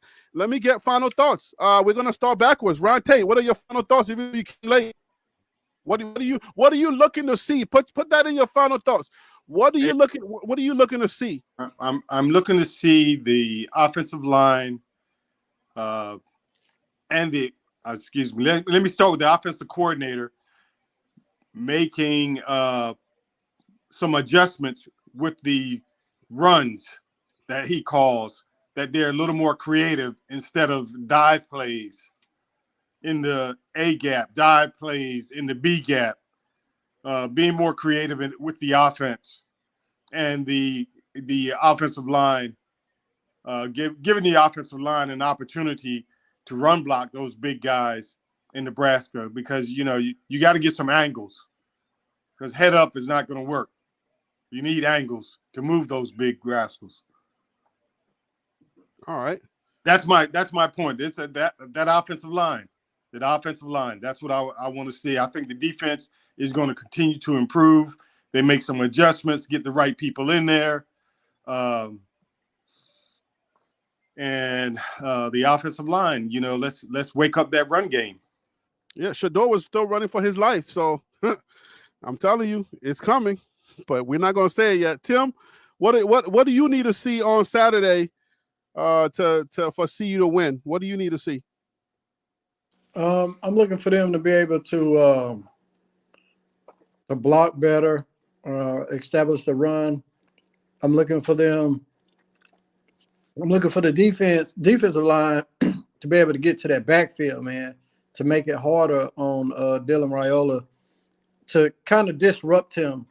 Um, and I'm also looking at how well they protect the middle of the field, how well the linebackers play. But that's what I'm going to be really focusing on come Saturday. Wild Dog is in the comments. Everybody says salute to Wild Dog. Wild What Dog. up, homie? What's Wild up? Dog, What's up? we've been missing you, Wild Dog, man. I hope you're okay, man. I hope all is well, Wild Dog. So Wild Dog says CU's going to have a walk-off field goal. So that's his score prediction. Salute to Wild Dog, man. We miss you out here. All right. So, okay. All right, Tim, CSB, Common Sense. You guys, please remember that Common Sense Buff is an actual YouTube channel.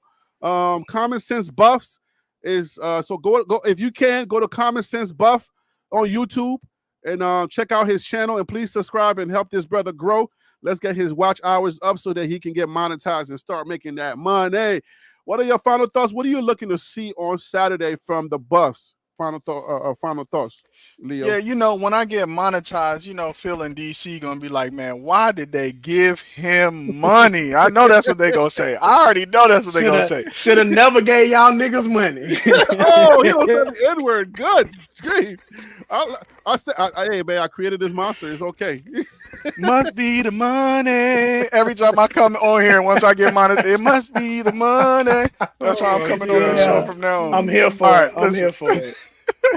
Listen, first up, coaching, time management. We need to see better time management at critical points in the game. I need CU to be up by 14 in the first quarter and put some real pressure on Raiola. Take the crowd out of the game early. To Phil's point, the crowd does play a part in it, but the crowd can turn against you. Hey, if you're Surfer underperforming. Boy wants to know if you've done your due diligence on Nebraska. I did a full reaction in real time. Not a full, but from halftime, right before halftime on Nebraska and UTEP game. It's on the channel right now. It's going crazy right now. That's what the Nebraska fans got me mad. That's why I'm wearing the shades tonight, because they were in the comments going crazy, respectfully asking for the smoke. All right, so Surfer Boy, yeah, check it out. All right, I need CU to be up by 2 scores in the first quarter. Put pressure on Matt Rule to see how disciplined he is in that run game, or whether or not he's going to have to put the ball in Raiola's hand and turn this thing into a shootout. I need to see more Hayden and Welsh in the run game. I think I'd love to see whether or not Welsh gives us a different look of a running back who could be opportunistic. Even if we can't get big holes open against that front seven, do we have a running back that could find holes or make the most out of what he can do and maybe even bounce it to the outside? I didn't see any runs bounce to the outside in that last game. We need to get the ball to Wester and Horn in space, not just Horn across the middle or in the deep ball, but if we can't run the ball up the middle, we need to be running jet sweeps with both those guys. I think we're going to see a lot more of Wester this game. We're going to absolutely need to see more of them. Even though Travis made a spectacular catch in the red zone for his third touchdown of the game, I would rather see that ball go to Will Sheppard on the goal line. I think we need to get Will Sheppard some jump balls. I think he could go up and get it, and he's going to give us more opportunities in the red zone besides just going to Travis Hunter. We need to get pressure on Raiola. We need to get at least 2 turnovers. This defense needs to be a turnover machine, and we need to hold that run game under 150 yards. I know that's a lot to ask, but to Harry B's point, that's a long list of just good, common sense football, using the weapons that you have and coming into the game with a strategy that puts the clock on your side and puts the other team on the defensive, takes the crowd out of the game. But those are just my a few things I wanted to point out.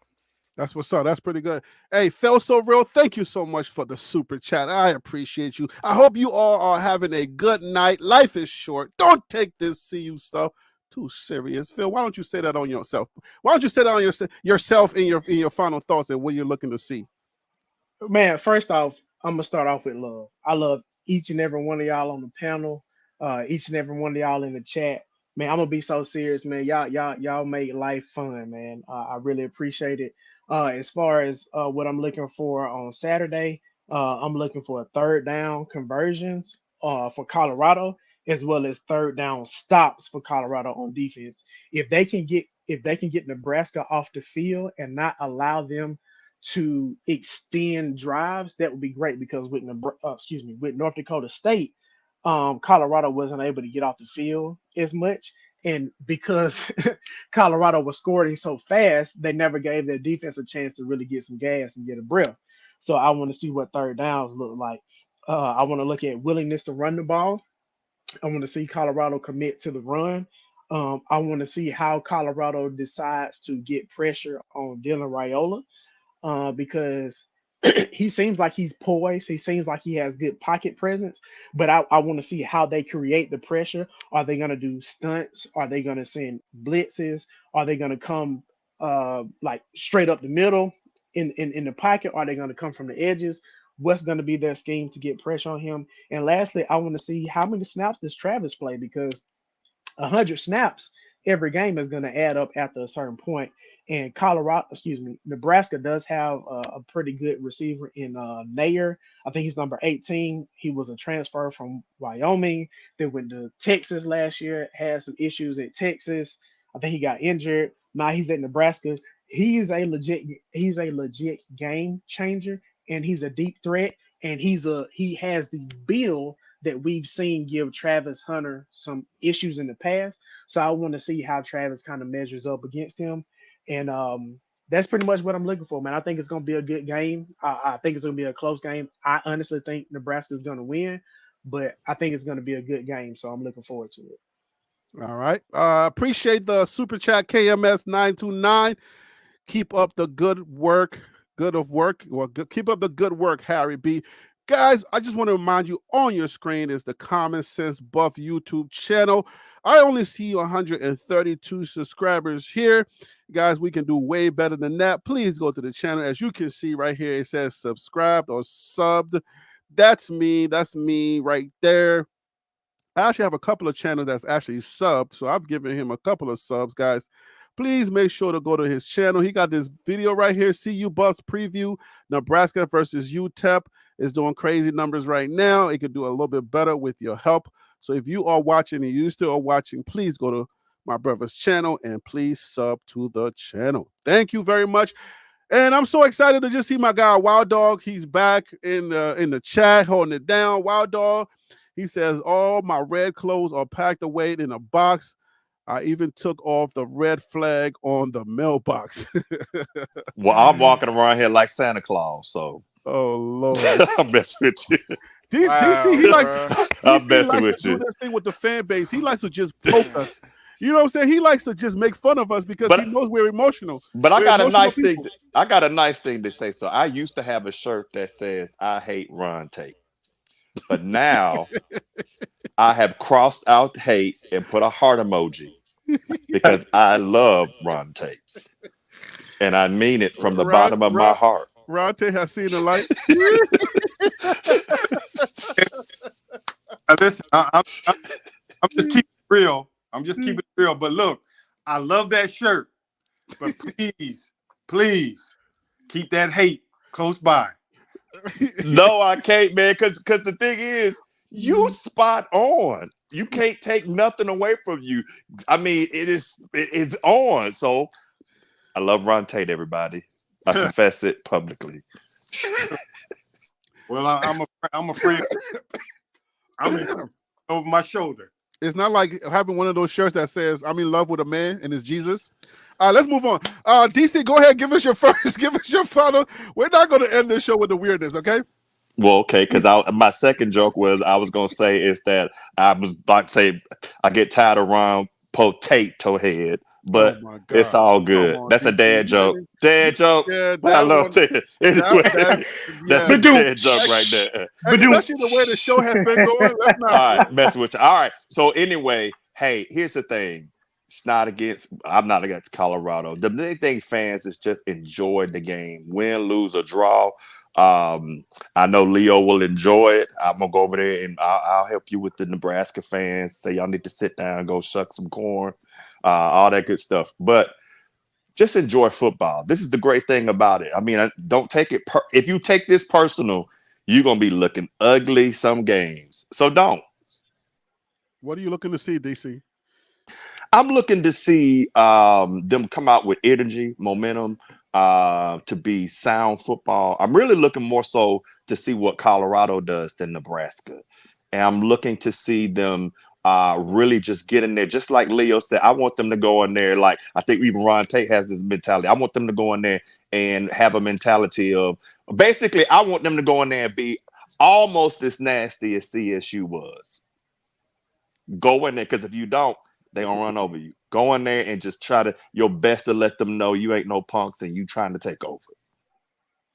Is the Florida State versus FSU game score real? 21-12? Boston College. Yeah, Oh. Boston And College. and Well, it's actually, still- 21-13. Yeah. And they still got what's the name ranked? Florida State ranked. They won't be That- ranked if they lose this game. Because the rankings, the rankings didn't change. They'll change tomorrow is when the new rankings will come out. So they'll at the very least, they'll be maybe like 25. Well, they'll be in the top 25 if they win this game. If they lose, they'll drop out. Yeah, they'll drop out. Hold up. But we talked about this drop off.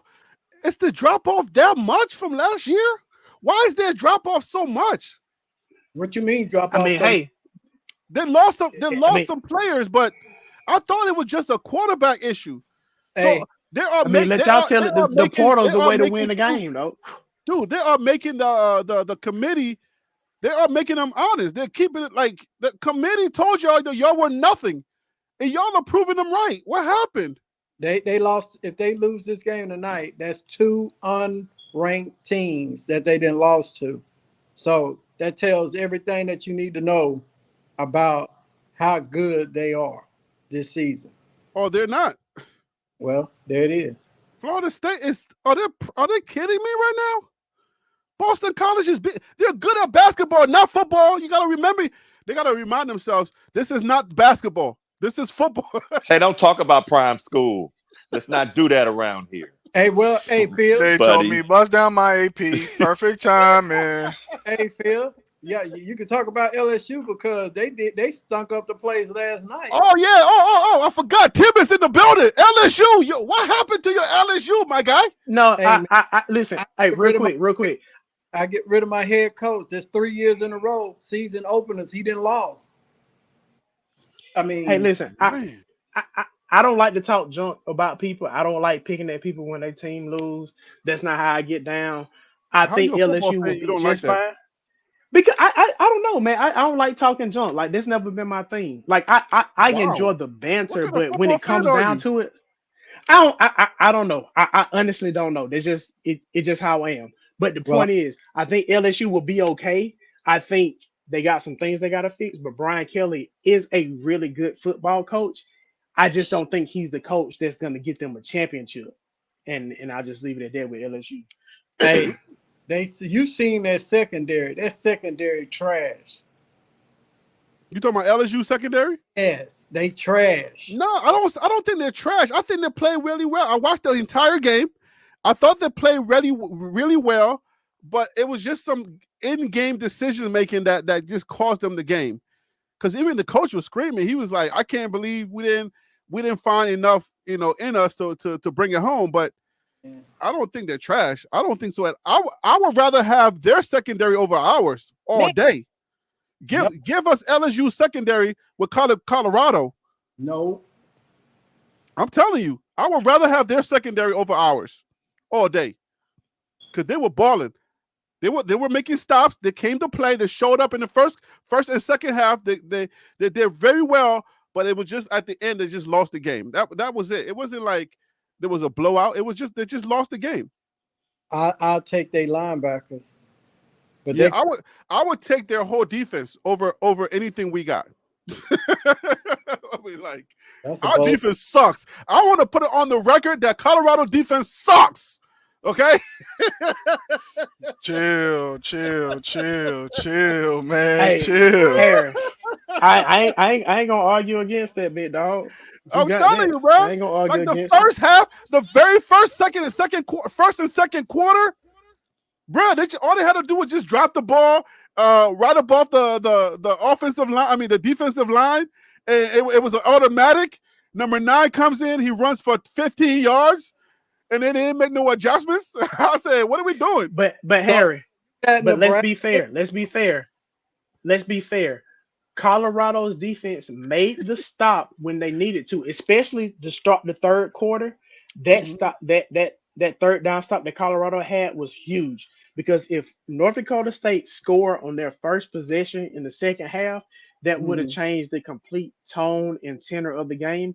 Just like the last field goal, North Dakota State had in the second quarter after that turnover on downs. If North Dakota State had scored a touchdown, that would have looked completely different, because then they would have been up by 10 instead of being up by 7, or it might have been 14 instead of up by 13, or whatever the case was. So while the defense does suck, yes, they still did the job they needed to do when they needed to do the job. So I got to give them credit for that. So I just want to say, was that Dulani Asher? I live in the because I'm such a Colorado fan. I'm kind of like, I say they suck because I want them to be good. So if they do anything good for me, it's a win-win for me. So I'm just playing reverse psychology, okay? I'm not saying these guys can't find a way to win. And if you come on Saturday and we're streaming, you will hear me. If they do something good, I'm going to be screaming, our defense is the best defense. So if they show up, then I'm all good. But I'm just listening.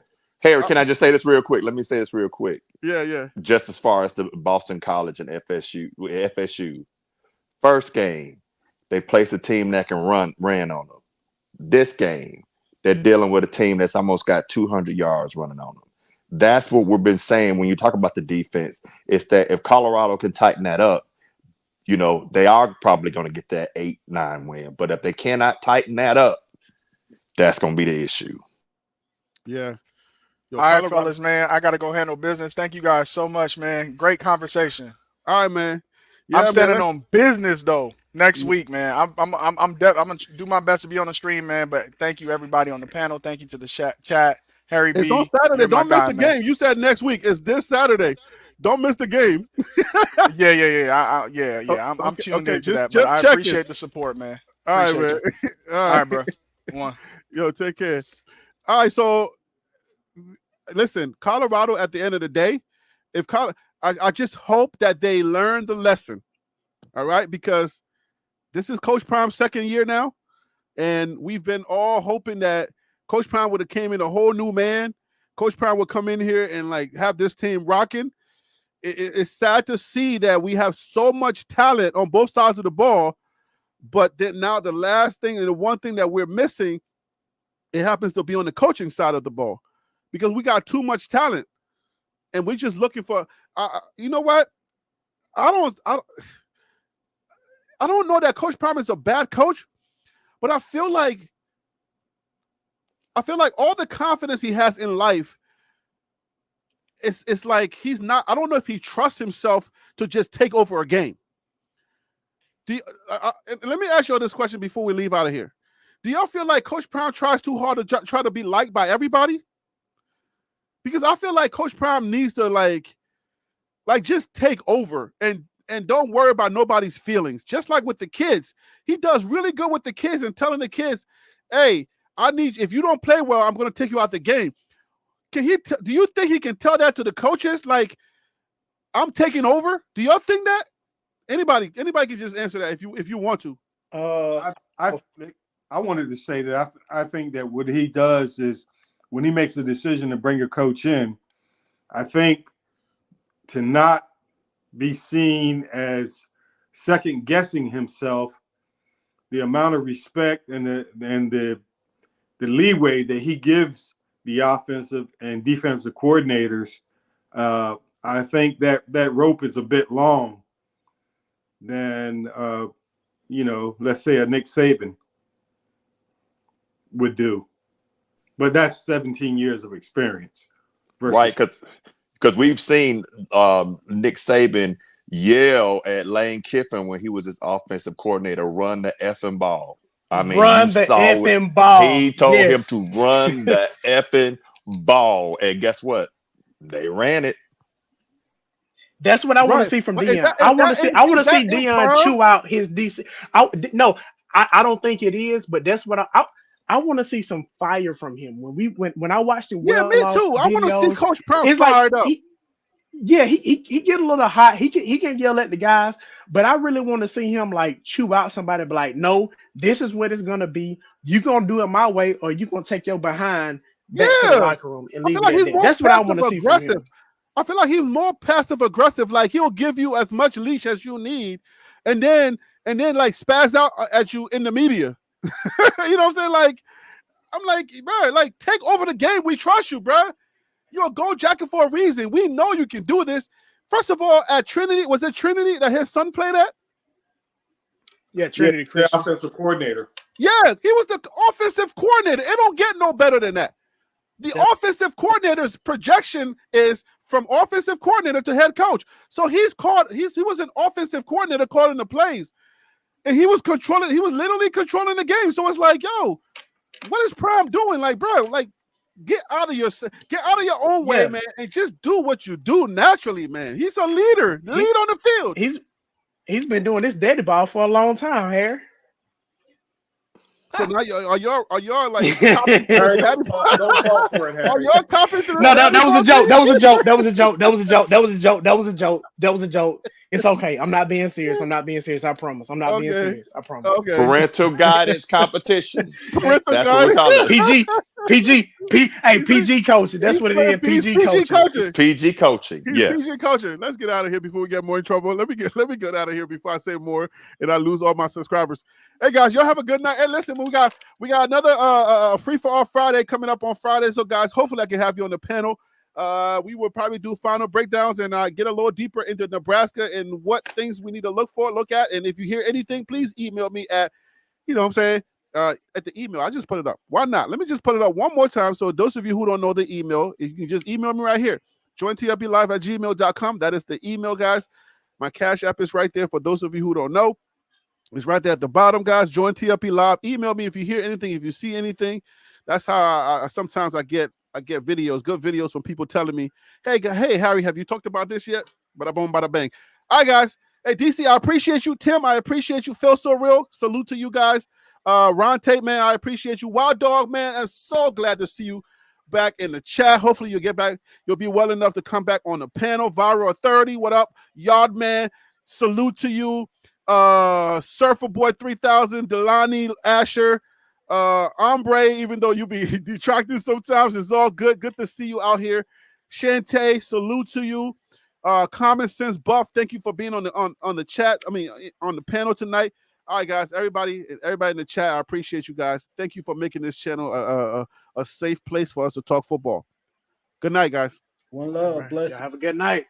Good night, guys. Take care, everybody.